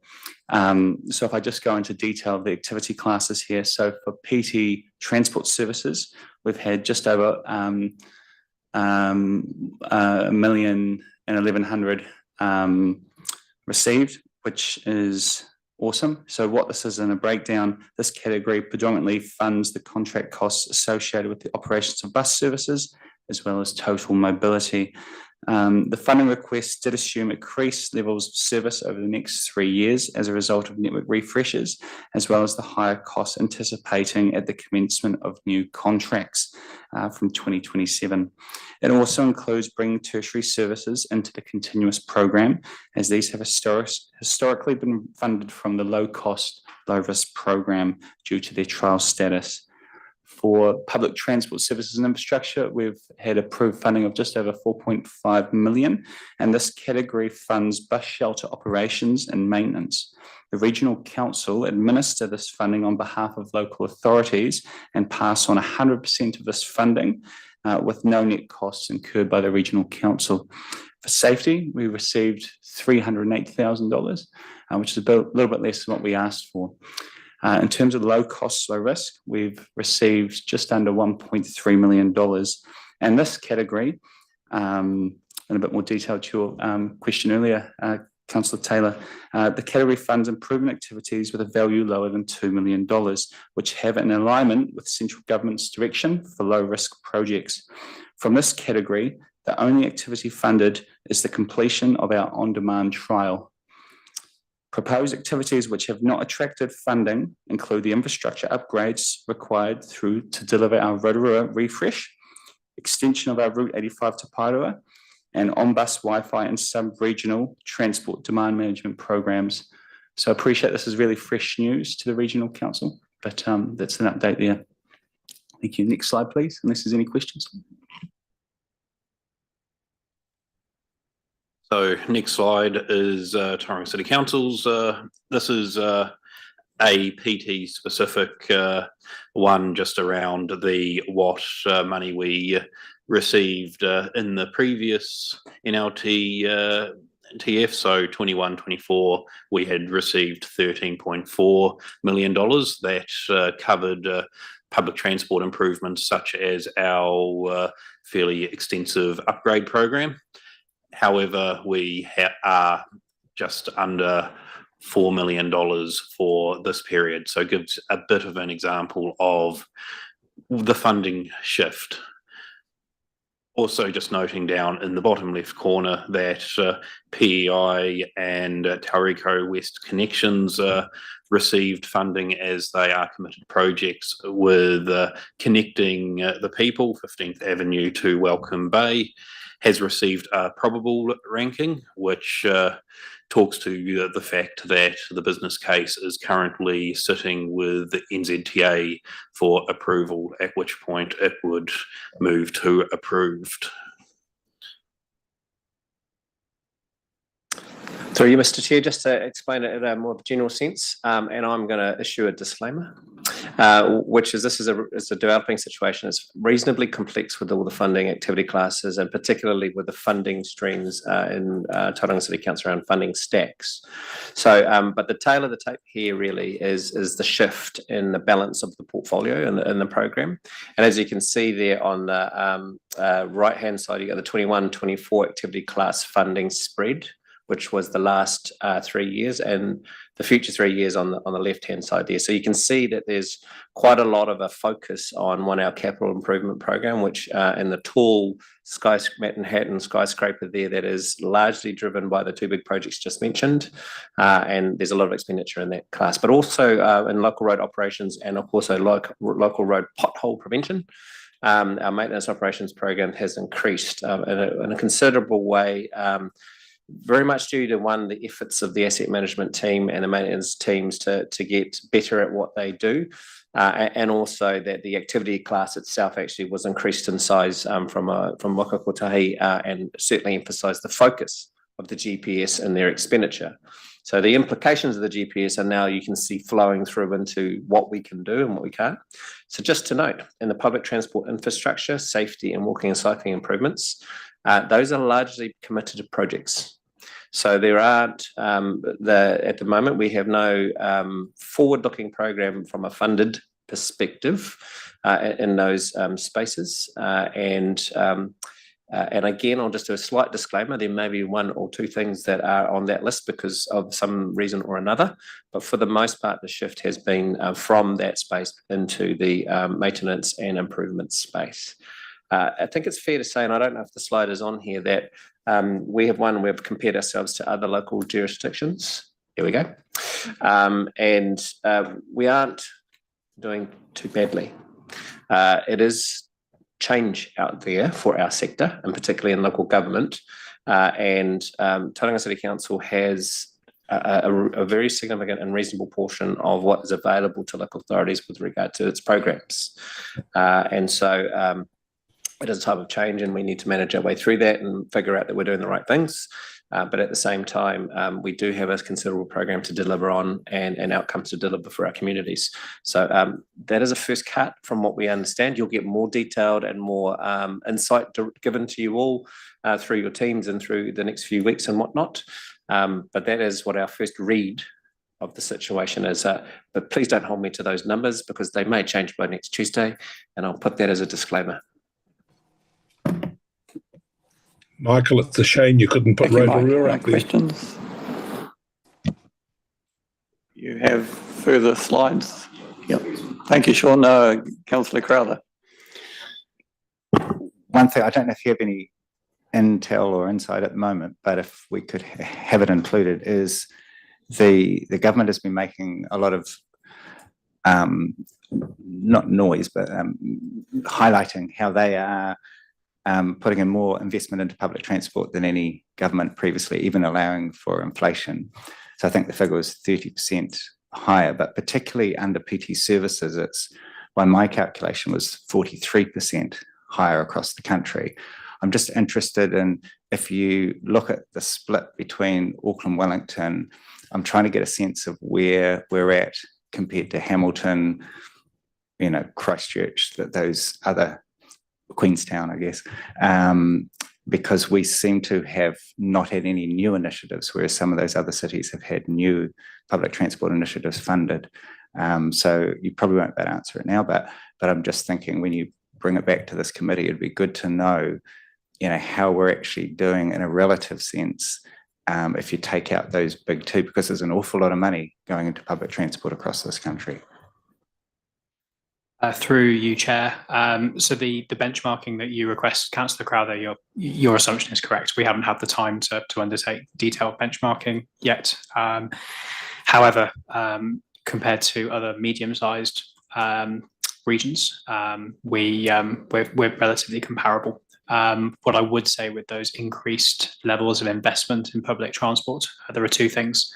One, inflation related to public transport costs has increased significantly over the past 3 years. So a lot of that increase in cost is going to effectively fund the higher cost of delivering public transport. And that's been driven by wages, fuel, which have materialised in increased contract costs for regional councils. The other thing that's wrapped up in that increase is the amount of money that the government is investing in the national ticketing solution. It's a national technology project, and there are big dollars to support the delivery of that. So a lot of the increase that isn't inflation is wrapped up in that programme. Sean, you're going to continue. Thank you. So, just wanting to bring up a bit of a summary of where our projects are at. So we did get some wins. 15th Avenue to Welcome Bay was most definitely a win out of the funding. Also to note that the transport model, as previously mentioned, but also the AFTI TSP program management was included in the approved funding. So it's not all doom and gloom. Key risks, however, though, are the public transport services and infrastructure business case work, as previously discussed, the relatively low portion of funding for public transport infrastructure improvements compared to the previous 3 years, and connecting Mount Maunganui. We do have two key unfunded issues, as we've identified, of Cameron Road Multimodal Stage 2, and also the Tauranga Crossing PT Hub that has been planned and is a key part of the public transport reference case, talking about that through routing.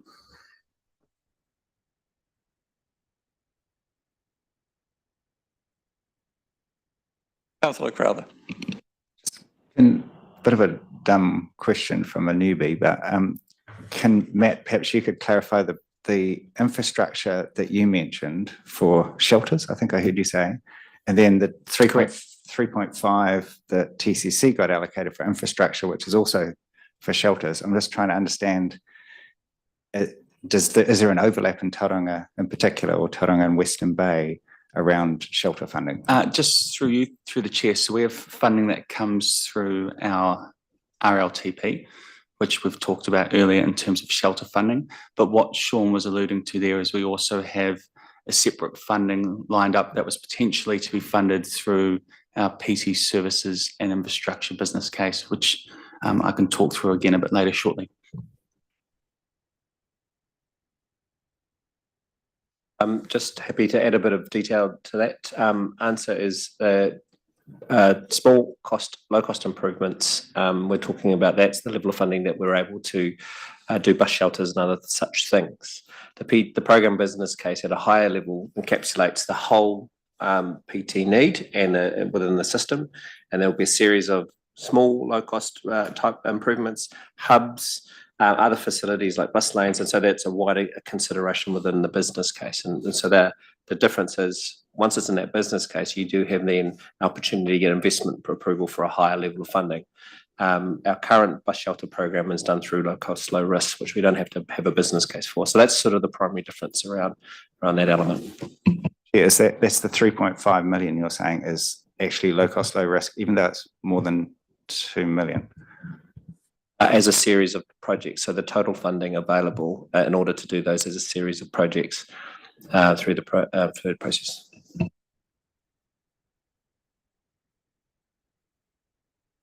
John?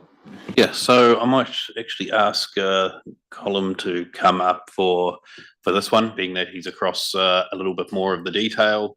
However, just noting that we are currently designing improvement work for Tauranga Drive with construction due to occur. However, the funding or not of a PT hub at Tauranga Crossing will have impacts of that. So it's making sure that you're all aware of this, giving you an opportunity to have some conversation, and we'll be taking it back probably to the next meeting. Colin Hardigan. Yeah, thank you. So this is just sort of giving you a heads up, letting you know that it's coming. We're going to have to take some time to prepare this options paper to get the detail in front of you, but basically reading through the slide here, the public transport hub has not been included in this NLTP. So there's basically 4 broad options that we'll have to consider. Do we bid for funding in the next NLTP and hope that we get it then? And we'd have to take a view as to whether we think that the situation might change to get a more favourable decision or not. Do we find alternative funding for the 51% share? Do we try and 100% fund locally?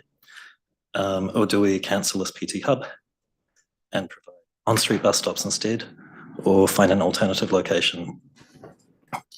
So those are the 4 broad options. There's quite a bit of urgency around this because there's construction work that we're expected to start in January on Tauranga Drive, and those works have been planned to accommodate this PT hub being constructed in the future. And so if we move into a scenario without this PT hub, some design changes should really be included in that construction prior to it commencing in January. So like I said, we need to prepare an options paper detailing the pros and cons of each option to assist with this decision to be tabled at the next Joint Public Transport Committee. Yeah, any questions about that? Rosenboom, have you fielded any concerns, questions around this delay? Councillor Taylor? Sorry, do we have a budget figure for this? Off the top of my head, the PT hub budget is sort of $20 to $22 million total. So through you, Mr. Chair, it includes intersection upgrades around the crossing. And so, as you can imagine, that's a complicated piece of work to understand the demands that a shopping centre needs and a bus hub.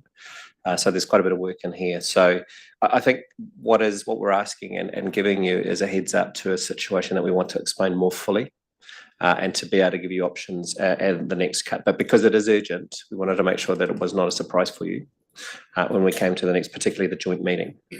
And so from our perspective, we'll provide you with some options going forward, and in particular ramifications from an internal perspective around Tauranga City Council's LTP and other things like that. So there's matters to consider for us internally, as well as then to present back into this committee once we have that balance right. But given the urgency, we didn't want to rush this into your awareness later on, and we thought we'd do that today.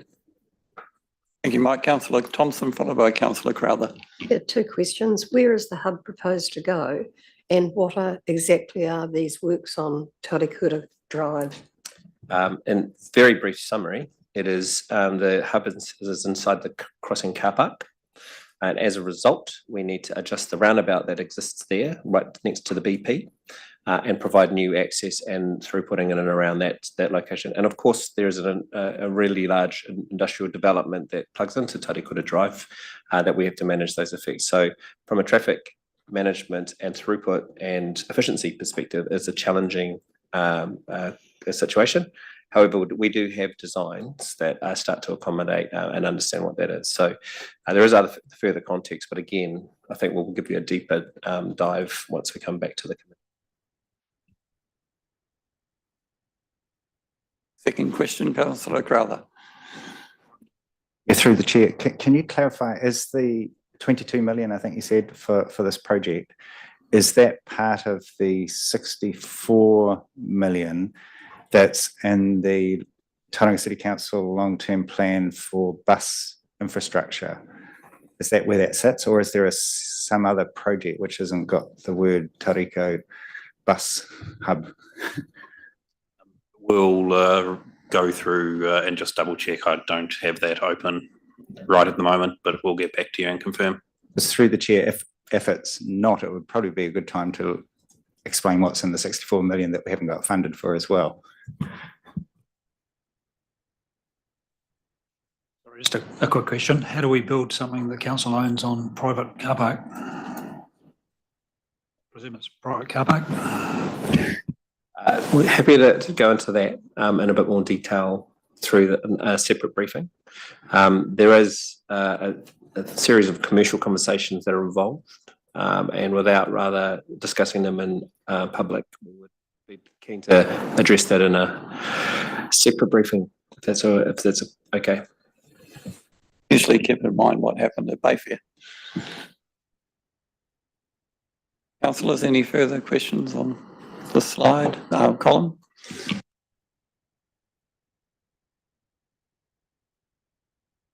That's it? That's your show? Thank you.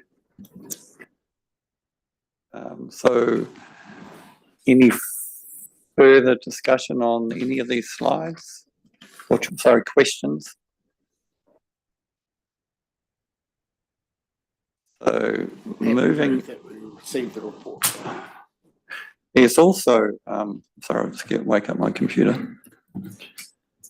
There's also issues on that attachment. Are we going through that at this time before we move anything? Is there anything on that attachment? The list of projects there. I see there's a ferry proposal. Is that, anyone got any questions around that? No? Through the chair, are we able to come back to part of that topic afterwards or not? Well, actually, shall we adjourn the meeting at this stage and just have a short break? How long? 10 minutes? 15 minutes.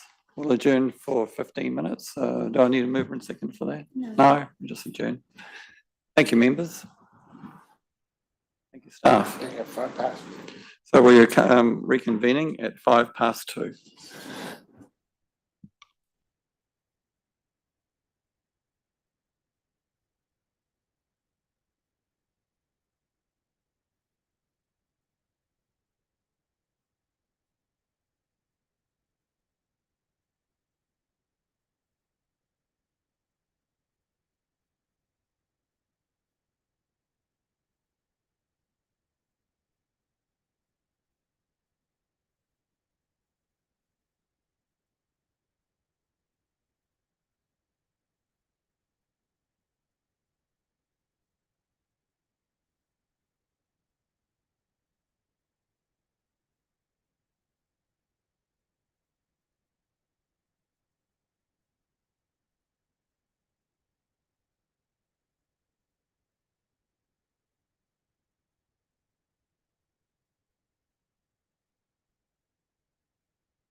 Welcome back, everybody, and apologies that we're a bit late, but we're in deep discussions. And so we're moving on. So any further questions of the report, including the attachment? I have one regarding the Harini bus lane and to allow off-peak travel along there. One of our councillors, Councillor Hatapu Baker, is quite keen to get this progressed out in his rohi. Any indication of when it's likely to to be implemented? So a month ago was across the detail of it. I'll have to confirm exactly where that's got to and provide an accurate update, with the discussion just being ensuring that we engage with that Harini community and that Hapu and Marae in particular very, very well about the time period of opening up that bus lane versus not, and the impacts of opening it up at specific times to ensure that it doesn't become a rat run that would create additional safety concerns for that community. Thank you for that, and we look forward to that being progressed. So if there's nothing further, we have a motion, I think it's on page 9, that we receive the report, the project update report. Can I ask for a mover and seconder for that? It's moved by Councillor Crowther and seconded by Councillor Von Dadelson. Any discussion? I'll put that motion. All those in favour? Against? That's carried. So we move on to page 27 and report 8.3, Tauranga Transport Committee structure and function. And we have Sean and Mike to lead the discussion on this. Sean or Mike? Sorry, it's the Sean and Mike show at the moment. Through you, Mr. Chair. This piece of work is effectively a restart of work that was undertook in the previous version of this committee, and really to put forward a proposal whereby that discussion was left on the table for this committee to consider in its first meeting, and it arose out of a work that the committee at the time and staff undertook to understand how could we evolve into and build on the work that was done to create a collaborative environment in a committee, and then also address some of the, I guess, operational and production issues that can potentially occur when two organisations are working in the same space. And I think it's fair to say that we didn't always get it right, and there are things that can cause friction between the two organisations, and how do you keep strategically aligned? And I think the work came down to really about this committee, and the opportunity within this committee is how do you keep managing that staying together on your strategy and your objectives, so that your staff and your programs and your outcomes that you deliver to the communities can also match that sort of level of integration. And it isn't an easy thing to do. And so that's just off the bat. So the presentation, which Sean will go through in a minute, it will sort of cover some of that ground, but there was a significant piece of work to get us to this point for your consideration today.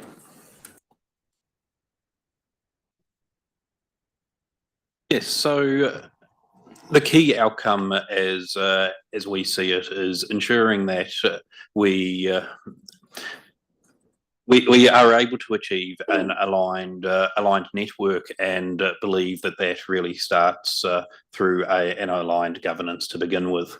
So this was originally started as a public transport committee, and there had been discussions through the later stages of the previous commissioners within this committee that maybe this should form a transport as a whole committee for the Tauranga area. Mr. Chair, are we able to ask or make a comment as we go through, or would you prefer? Are you guys comfortable with that approach? Sure. Paula, Councillor Thompson. Yeah, no, it's fine. I think we also need to reference the fact that some years ago, a considerable amount of resource was expended on some work that included what would be the best structures for delivering integrated transport within the region and sub-region. And it included obviously CCOs and centres of excellence and so forth.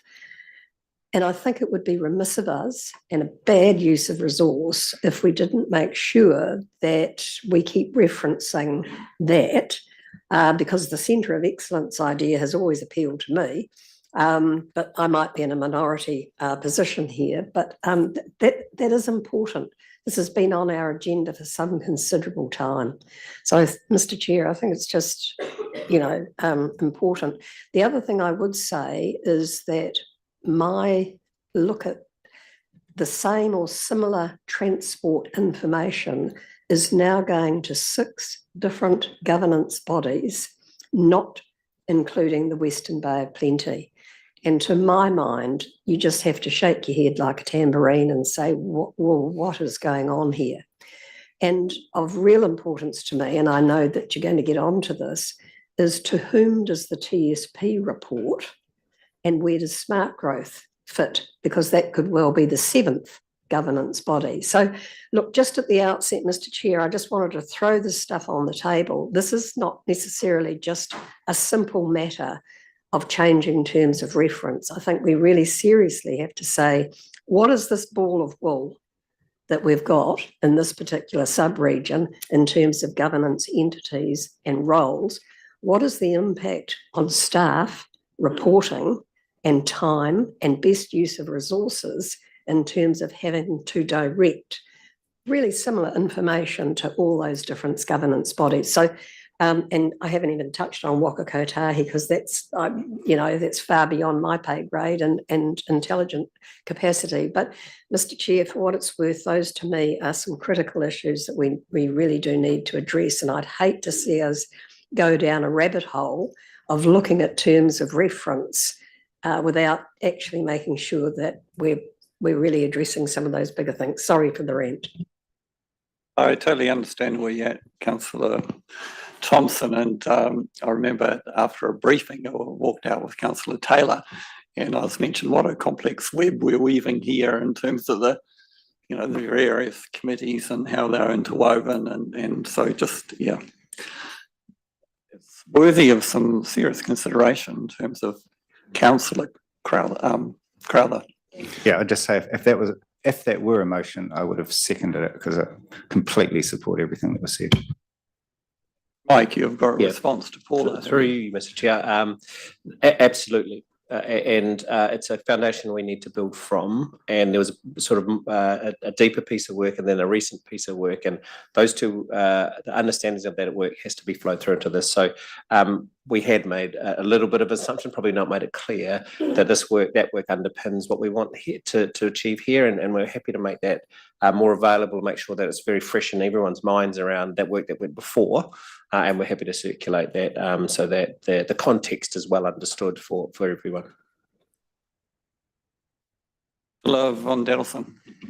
Yeah, I totally concur with Councillor Thompson. I think to rush this actually right now with a new councillors in and get into the terms of reference when within this proposition is the Western Bay included, and as far as I know, their governance group has not considered this at all, and I think it would be remiss to actually think that we can presuppose what they're thinking, and I think it needs to be, and it might be through informals rather than through formal meetings, but somehow we need to get around the table with their governance group as well, and make sure that what we're proposing is realistic, with realistic outcomes attached to it and KPIs, etc. I think it's really valid what Councillor Thompson says with regard to TSP. So if you're going to bring in the three council, into a wider transport discussion, then TSP actually does need to be at the table at a governance, level, whether their voting rights were like NZTA or not. But we actually need to be really considered how what we're trying to achieve, and that we've got the right information going into it. And I just think it's too early in the gestation of the new democracy that we have in Tauranga City to expect you guys to have a firm understanding and consideration. I think this paper actually should lie on the table. I don't think it should be discarded, but I think it's just too early to make the decision. And I think there needs to be some really strong governance and formal work done with Western Bay to actually just see how aligned they are. Thank you. The question is, so it's probably a helpful preamble from the members. If you can probably go ahead and complete your presentation, I think it would be helpful for us to get a full understanding of what you talked about here. And then the members, we could move into an informal mode, and then have a bit of a discussion about our approach. So yeah, please, gents. Yeah, so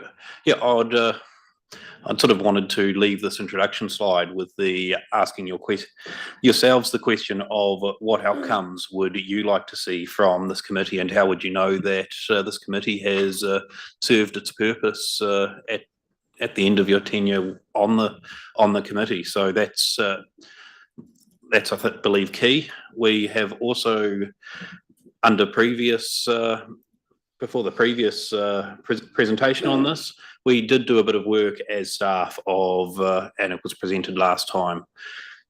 And the three key goals were better alignment and focus on priorities from a governance level down, a simplified and well understood decision-making process, owing to Councillor Thompson's point around the vast number of committees and decisions or recommendations that people look for, and an increased public confidence in transport, and roads and a transport network that are focused on people, not on a particular mode of transport or the like. But at the end of the day, these assets are there to serve the residents of the city and the wider region.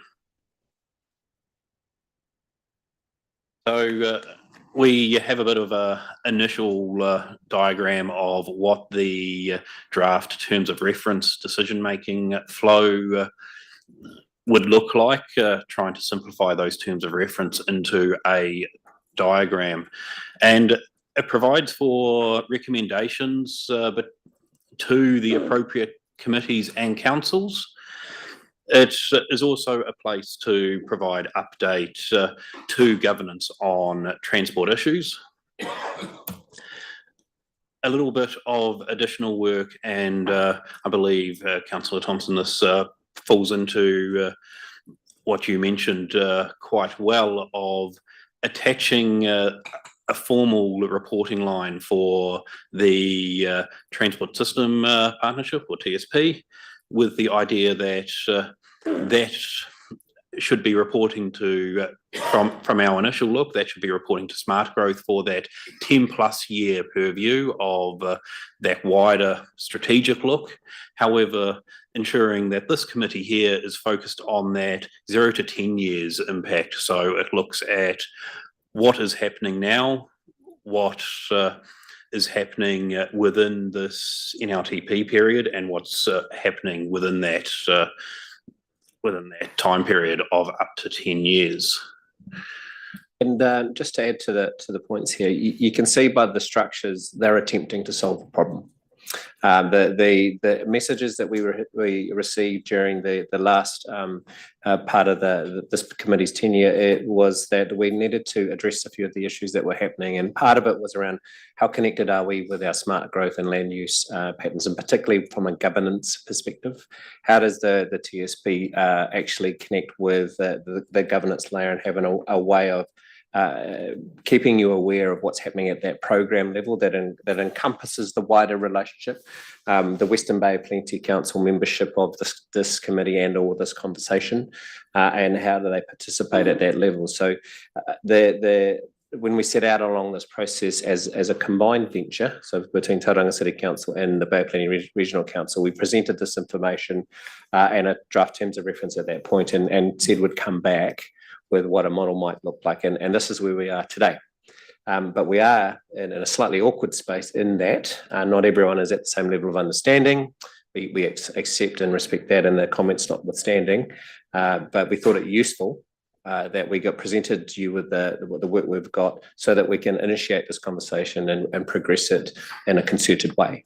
So this is the work that we've got so far, and we do not want to progress without understanding that we have the support of the members in the committee and any other actions or different recommendations that are in the paper that we need to progress with. So we really are floating the boat here and asking for some support, comment, or advice and direction around what to do in the coming up.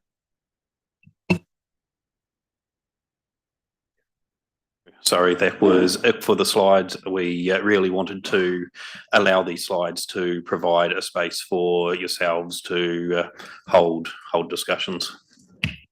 Councillor Crowther. I certainly take Councillor Von Dadelson's point that it would be the wrong thing to do to rush into it and to get the structure wrong. I do have the sort of concern on the other side, which is that if we take too long, we will have some significant projects starting. And if we get this right, it could be really valuable to have the committee functioning well, not just for the sake of the committee, but for each of the entities that it feeds back to. I think that's where I see value in not delaying. And to get that balance right, I don't know quite where we're at, but I think if we could frame something up a little bit in this meeting through these discussions, have some initial discussions, potentially informal, as Councillor Von Dadelson suggested, with Western Bay to figure out where they're at, for staff to make this, in my view, a high priority. And then for us to actually get something locked in at the next meeting or whenever we can, so that we hit the ground running next year. To me, that would be a good scenario. A second point is, I've sort of thought about the number of recommended members, and I can see why we'd want to retain 2 each for regional and city council, and that was the initial aim of the whole committee, from what I understand. But when I think through the role of NZTA, and then I think of the potential role of Western Bay and the overall sub-regional network, I kind of think there might be reasons to have one member only from Western Bay initially to sort of trial it, if they are interested in being part of it. That would sort of mirror the number who are sitting around the table from NZTA, but it would also reflect the sort of the ratio in the Public Transport Committee that the Regional Council runs. I think it would sort of just reflect, if you like, a better proportionality from what I can see. Now, I'm open to others having a different view, but that's sort of my starting point on that issue. In terms of probably the more kind of core things to address, for me, the arrow with the Western Bay Transport System Partnership, I can't understand why it doesn't go both ways. That I would have thought, if the committee is to function well, it needs to provide some input into that partnership, as well as just receiving input from the partnership. And my observation is that it's a very disconnected system that we've got, to the extent that I don't think my fellow councillors all have their heads around it. And I don't think that reflects on them. I think it reflects on the complexity of the system. So I think the more we can kind of have it integrated, the better. And I think it raises the issue also for me, and maybe this is a bit of a question around where are we at with Tauranga City Council's major project governance group, because I'm told that by our CE that still exists. I don't see it on the diagram. It seems a really, really core part of this. And I'm struggling to understand why it doesn't feature on that diagram. Somebody could answer that. I think Mike's probably better to answer the first part of the question, which is around the design and the integration with the Western Bay of Plenty Transport System Partnership. I think it's important to get the context of the background of this also with the government policy change, the sort of reset after the election in 2017, where Tauranga was at, or the sub-region was at the time with its plan. So that was the seed for the Urban Form and Transport Initiative. The Urban Form and Transport Initiative then that gave life to a land use plan and a movement plan that actually didn't give us the detail of the intervention, and that was how TSP was created. And TSP, similar to AFTI, was created in a partnership and is quite unique in the way that it has got an agreed program of interventions that is ranked between the partners. I think that's relatively unique in the country. But that's not to say that we don't need to integrate it better. I just wanted to explain a little bit about the background and how I think it's important to know that it hasn't been actually part of the system forever. There was a problem that needed to be solved, and that was the vehicle by which we solved it.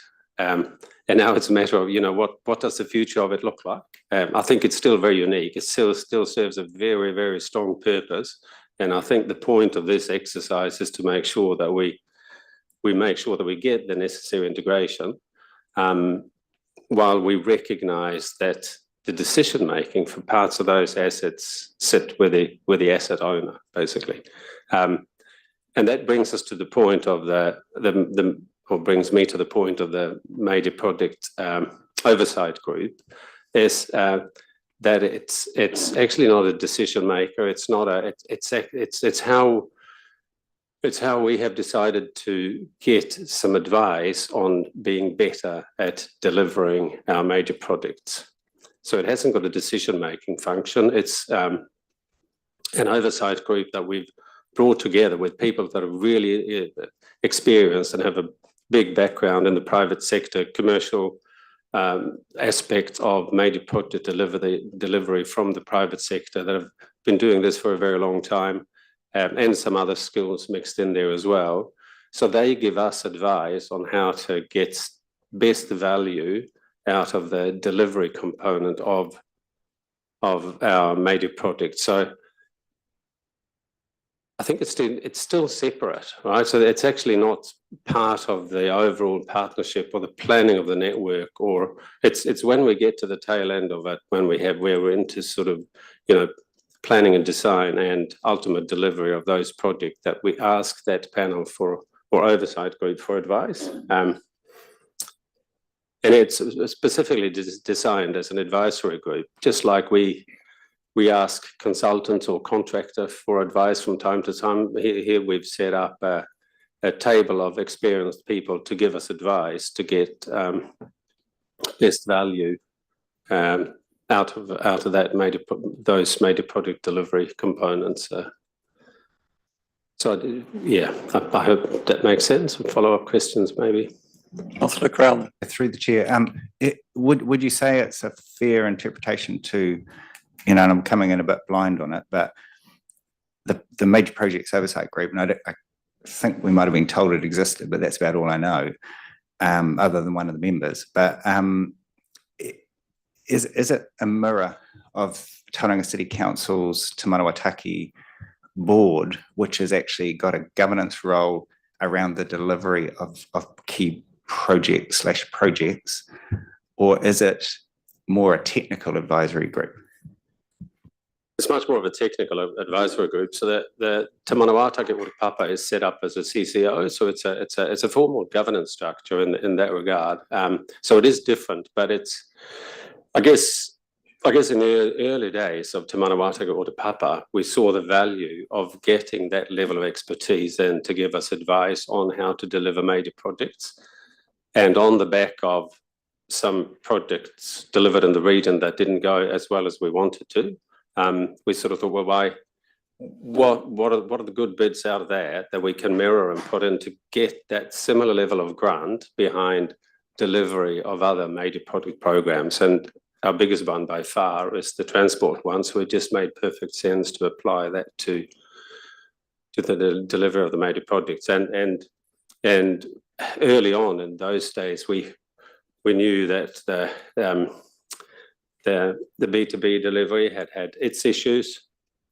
We had big issues with the delivery of Cameron Road Stage 1. So we sort of thought, well, actually, neither of those are probably us as asset owners our proudest moments. So what can we do differently? And is there anything we can do to treat it from a systems perspective so that we have deliverers working together, so that NZTA, for instance, have a bigger influence from TCC in its planning of the project, so that the impact on the local roading network is really, really well understood when they do work on the highway. And similarly, the other way around. So when we do major works on our network, how does that impact the state highway network? So that oversight group is in a partnership between us and NZTA, and that NZTA leads the Connecting the Mount Maunganui project. It delivers the Tauranga West enabling works on our behalf. So there's a really, really strong connection. I mean, can't get much stronger than that. They build it and we pay for it. And the other three are solely delivered by Tauranga City, planned and delivered by Tauranga City Council, but with a massive impact network-wide. So that's the thinking behind it. A similar question, Nick, and I see Sean's here, in terms of TSP governance. And first and foremost, I want to really acknowledge the incredible work that, the TSP, it seems to be extremely successful. We're fortunate to have Sean and others, but there's a governance arrangement there. I don't understand what its governance responsibilities are. And certainly one of my issues around governance is, at the end of the day, there's got to be accountability. And I always say, where does the buck stop when things don't go so well? And so I'm really unclear about what TSP governance does from a governance perspective. Well, we could probably the best way to answer that would probably be to share the terms of reference of the TSP governance team with the group. In terms of accountability, it's set up in a way that each of the asset owners own the planning and delivery of their respective component of TSP. We needed to bring it together, though, so that we get a holistic view of the system. So from an accountability perspective, it doesn't change anything, and I hope I'm not making erroneous statements here, but not to my knowledge, and might kick me under the table if I'm wrong, but the point is to get that integration and common understanding, unity of purpose, at the table, with the guiding light of the transport system of operating framework, which gives us the gaps and what we need to do to intervene with those gaps. Look, I totally get that. I just don't get what the governance body does. Through you, Mr. Chair, the challenge TSP is helping to solve is to keep both staff, projects, programs all in alignment at all times. And so that's a dynamic situation. So the executive and the governance within that framework is to ensure that the resources, problems, any escalatable issues or trade-offs that happen from a technical perspective and project to project perspective, which is not always dealt with very well, are aligned amongst the organisations. We live in a system that we exist from a transport perspective inside a ring, which is inside another framework of another transport system. So making sure that works well together when we deliver a project, we operate the network and whatnot, requires our organisations at sometimes to have a place where we can go and say, well, that is the best thing for transport system, the one system view. That will help achieve the strategic objectives that are laid down in UFTI that come through from smart growth. So it doesn't have, there's no sovereignty difference. So each organisation is independent in terms of its own decision-making governance structures. But this aligns the work program, the delivery of that elements, and how do we keep stuck to the strategic objectives that we've been challenged with. It sounds more like an operational management issue to me. I mean, keeping, alignment across projects, etc. I do not understand what the governance body of TSP does. Sorry to be difficult about it, but I just don't understand it. And that's why I'm thinking that could be, what do they do? And Nick, do you think you can help and I understand? I just had the similarity in my mind between this group and how that was set up. The Joint PT Committee was created on the back of a problem that we had at staff level. And there were disparate views on a couple of particular points on the network where we just couldn't find a common ground to move on, right? And if anything, the trenches just got dug deeper and deeper, and we sort of thought, how do we work better on this? So actually, the solution was to get the right people around the table at governance level that have got the long-term view in mind. Actually, what happened at staff level was that we both wanted the same long-term. We kind of quickly realised that we're not black and white in terms of where we want to go, but it's how we get there. And that's what we needed, basically governance assistance with in terms of guiding that. And TSP is similar to that in that it has got very high level of seniority at the table. It's at chief executive level and GM level that is represented at that governance table to create unity of purpose, common goals, etc., for the benefit of the program. So, have we got the governance name wrong? Because that again, and have we not got external people on that governance body? Yeah, we do have an external chair, and the rest are representatives of the respective organisations. So that's no, that's fine. Yeah. So it really seems to maybe it's just terminology here. I think that sounds more like a management role to me, operational rather than governance per se, but could be wrong.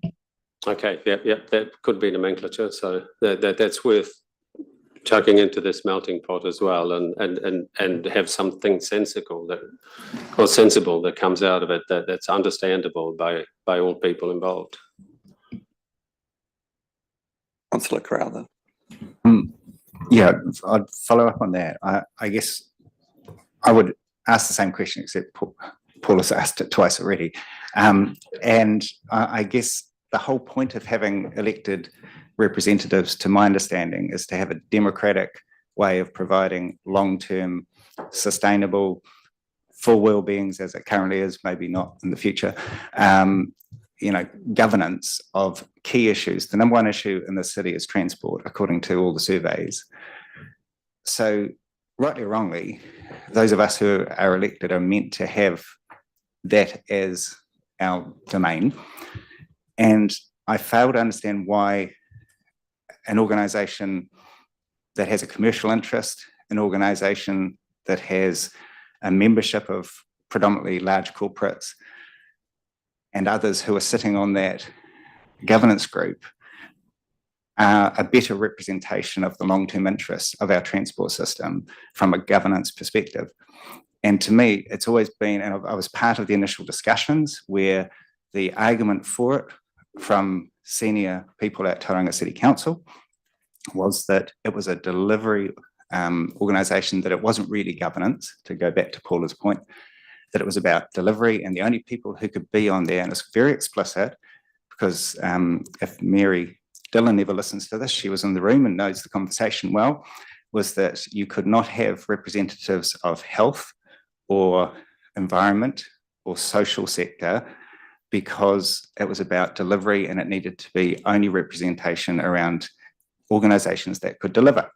To which, if I recall correctly, we responded, well, one organisation that represents the economic sector does not fork out of its own pocket to deliver. Tauranga City Council predominantly funds that organisation. So when I track it all through, and I've looked at this a lot, I see no rationale at all for having a separate governance group for TSP. Yes, to have technical advisory group. Yes, to have experts. Yes, to have whatever is the most cost-effective and optimal long-term solution to getting the kind of advice you won't get from us as elected members. But to duplicate governance is just another cost. And, you know, there is also the other issue, which is a public issue where I've got feedback that is, you know, one of the key people involved with TSP has just been in the news as getting very highly paid up in Auckland, and we don't know what he's getting here, but the public is seeing this as, why is he involved? Is he here? Is he still doing stuff here? You know, so there are a lot of those questions being raised, and we have to be cognizant of that, because we have to look at balancing all the issues and trying to look at the most cost-effective way to get delivery.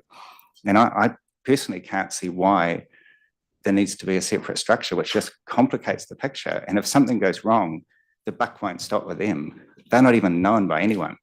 The buck will stop predominantly with, I would suggest, Tauranga City Council, given that Marty announced it at Smart Growth. It wasn't a regional council initiative, and Mayor Weber was very clear it wasn't a Western Bay initiative. So, you know, surely we should, as governance on the City Council at least, have a say around what that governance structure should be.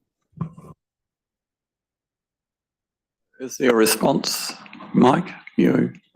Through you, Mr. Chair. Not a direct response to that. So feedback acknowledged, I think, is the first thing. And I think what you see before you today is an attempt from staff to try and address some of the issues that you've raised.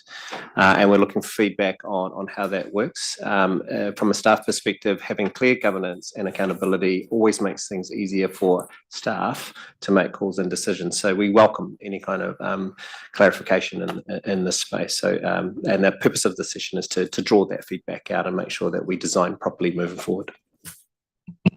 Councillor Crowther, perhaps you can consider drafting some sort of recommendation to have this matter looked at.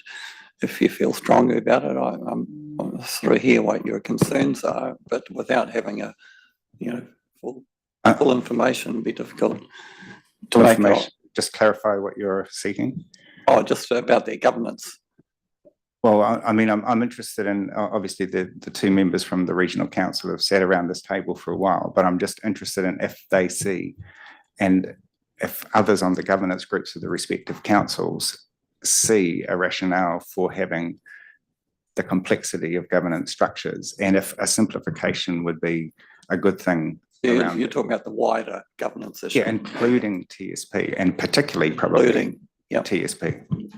Councillor Thompson. Yeah, I'd echo that. I can't talk for all of our colleagues, but I'm sure that they're focused as well as anybody on the most efficient way of doing things. I just come back to one of the first points I made, and that was the flow of information. So the production of the information related to transport's one thing, and then it's the flow, where it has to go all of the time. And that to me is another issue that we do need to put into the design of a a revised structure going forward, because otherwise we're just going to be spending an awful lot of resource and going in all sorts of directions. So that would be my other concern. But I think Councillor von Dartelson does make a good point that I don't believe there's been any discussions with Western Bay. I'm not sure that there have been. And whether, yeah, I mean, I'm not entirely sure, but at the moment, I've got a little bit of a concern about your draft, that it's still too complex. Thank you, Councillor Thompson. Has there been any discussion with Western Bay around this proposal to incorporate them? Through you, Mr. Chair, just at a staff level, staff are very cautious about proposing new ideas and arrangements without having kind of a clear mandate. And I think today we want to understand in our new era the pace at which we need to pursue this and the issues that are of and foremost of the mind that we need to solve. So we are here to recheck that and make sure that we have the right mandate to proceed. So members, if we can consider the report and the wording in there, what level of comfort do we have in terms of progressing this, or do we look at resolution E? So that's basically what the options are. The Crowther. I'll just make a start, but hopefully the others will build on it. That I would like to see incorporated in there, with haste would be an answer to one question. Comprehensive, inclusive, all those kind of words, holistic, whatever seems the most appropriate word to describe the whole ecosystem should be represented, so that the committee broadens its scope beyond public transport, but also broadens it beyond just having councils coming together around just the narrow aspects of it which are not covered in those other governance groups. I think it should incorporate the whole system and be like a core committee. We don't have delegation to responsibility to spend money, so we'll always just be referring on and making recommendations would be the most we'll do, but it still will be the place, as I see it, to talk through those issues in a way that we can sit down with our colleagues at other councils. Your suggestion in terms of progressing that? Councillor van Delson.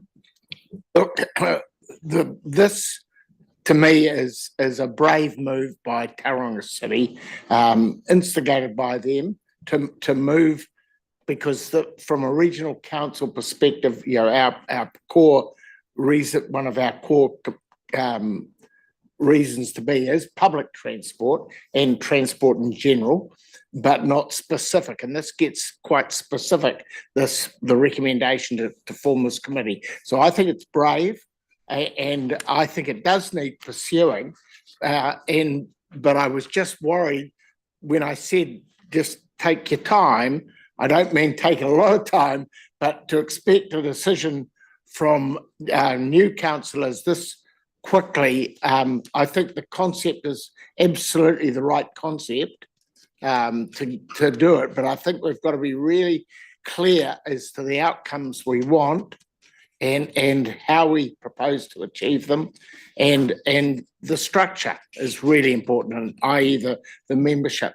And I don't think we can pursue that until we've actually given council staff at least the mandate to talk openly about this with our fellow, like with Western Bay, and at a governance to governance level as well, to talk off the record. We need some informal time with them to make sure that, but we probably, this is a bigger issue for Tauranga City than the regional council, in that when we bring in roading, there's a lot of local roading stuff, and most of it is Tauranga City centric rather than Western Bay centric. So that's why I suggested that probably a one member versus two of you seems more sensible. So we don't want to get an overly bureaucratic, top-heavy structure. But I think we should aim to actually come back, get further work on this before we actually formalise it. And if necessary, we'll just call a meet. Once we've got the structure, we think right, we could have we could organise. It doesn't have to be a 2-monthly meeting, bi-monthly as required, or as required. If you want to do something faster, in a month's time, for instance, we can do that. We've got that ability. We're not constrained by what we've got now to be bi-monthly, but I don't want to make a decision on it today without having listened to the any concerns that Western Bay would have, for instance. So that's where I think what you're trying to achieve, staff, is commendable. So don't get me wrong. And I would like somehow for TSP to be within the decision, within the knowledge base that we use to make good decision making, because that's after all why they're there, and we need to utilise them. Thank you. Thank you, Councillor Von Dellison. Councillor Thompson. Yeah, well, I certainly support any move to improve the way in which the transport system, which I consider as a public utility, is managed. So I see the transport system, which includes public transport clearly, as a public utility, and it should be governed accordingly. And that would be in the most efficient way possible. And as I say, at an operations level, the integration of staff working together appears to be excellent. TSP is a model that we, should be very, very proud of. So I support everything that drives us towards a better way of governing in that regard. My concern, again, comes back to the complexity of the current reporting arrangements and really whether that is the most efficient way of doing things. When I look at these terms of reference, I do have some questions around it. It seems to be an entirely recommendation. It seems to have two key functions. One, to receive information about the transport system, public utility. So it's got a clear receives information, so it's right up to date. And that secondly, it has recommendatory powers back to the sovereign bodies. That's as I see it at a very simple level. Some of the wording within the actual terms of reference, I think, gets a bit woolly, in my opinion, but that's just my opinion. So for what it's worth, that's kind of where I'm sitting. Totally support what we're trying to do here. A few issues I see, but yeah, keep the foot to the pedal and let's keep going.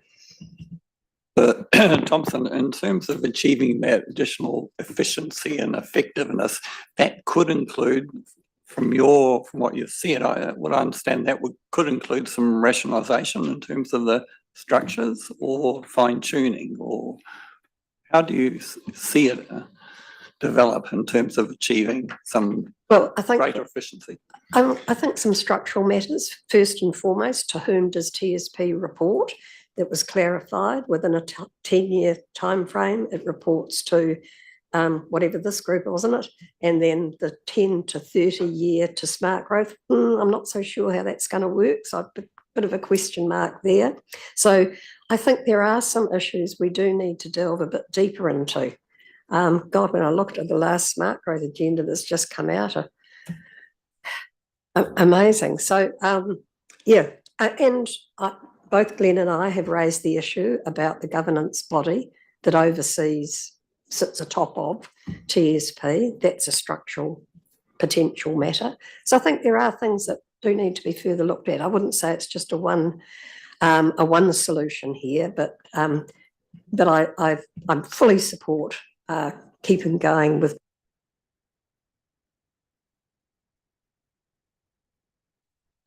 In terms of achieving that and the way to progress, do you think that could be, say, yourself, Councillor Crowther, a staff member from TCC, the Regional Council, meeting with the Western Bay, one governance, one staff member, and to discuss this, or how is this going to happen? Well, I think first and foremost, the sovereign bodies need to be happy with the next steps. So Andrew and I would need to talk about this with our colleagues. It sounds like an eminently sensible suggestion to me, but would they be happy that these conversations continue, including Western Bay? So that's the first step for me, because our regional council won't have considered these terms of reference in detail.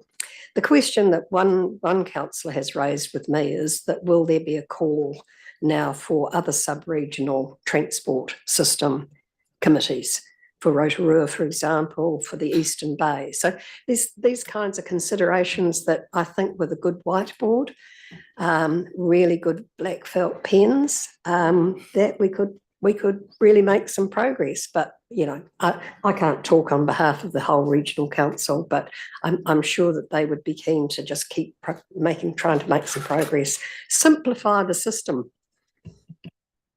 Councillor Crowther, did you want to? No. So in terms of moving forward, do we just allow this report to lay on the table and reconvene at the next meeting, and which would allow some time to further progress your matters? Mike? Just through you, Mr. Chair, and not answering that question, more responding to Councillor Thompson's comments and perhaps a suggestion from staff, is that we do use a workshop format, an informal session, much as described, and for us to arrange that as quickly as possible. Diversity of thought in the room is always a good idea, and so in terms of the people sitting at the table, that would be very useful for us to include probably more, and we can endeavour to arrange that. It also gives us an opportunity to move information around quickly and come up with something that's a bit more able to travel through your organisations once completed. So, and then we can perhaps enter the formal space again once that's complete, and that's in 2 months' time. So between now and 2 months, perhaps hold a workshop, nut it out, and then come up with a more a plan that lands a bit more in the middle of the conversation today, and then that can then go to the formal meeting after that, if that's acceptable to the group. Okay, Councillor Von Danielson. Yeah, I'm happy with that. I just think while we've got him in the room, Sean is sitting down the back there, represents TSP, and I'd be really interested in your consideration of this matter, and looking from, because you're looking from a more external than us, can you help us? Are we on the right track? Are we, where are we going? Thanks for the question. Yep. So through the chair, I think you're on the right track, and it'd be very nice for TSP to have a political governance home. I totally agree with everything you're saying, Paula, and we've had some loose reporting into smart growth. To be honest, that's where we've reported, but the partnership has evolved over time, and thinking about that 10-year sort of delivery timeframe, having a governance environment like this to be able to bring critical matters into and report into would be very useful. Yep. So the suggestion from Mike around workshops and get something to come to the next version of this meeting in 2 months' time was probably the right approach. Sorry?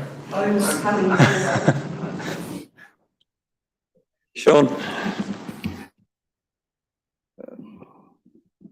Councillor Van Delson, do we have a surname for Sean? Sorry, the committee secretary. Jones.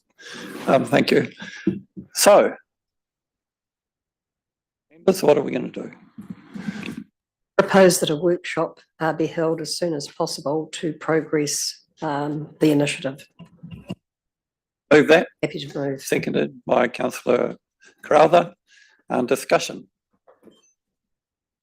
There's no discussion. I'll put that motion. All those in favour? Right. Against?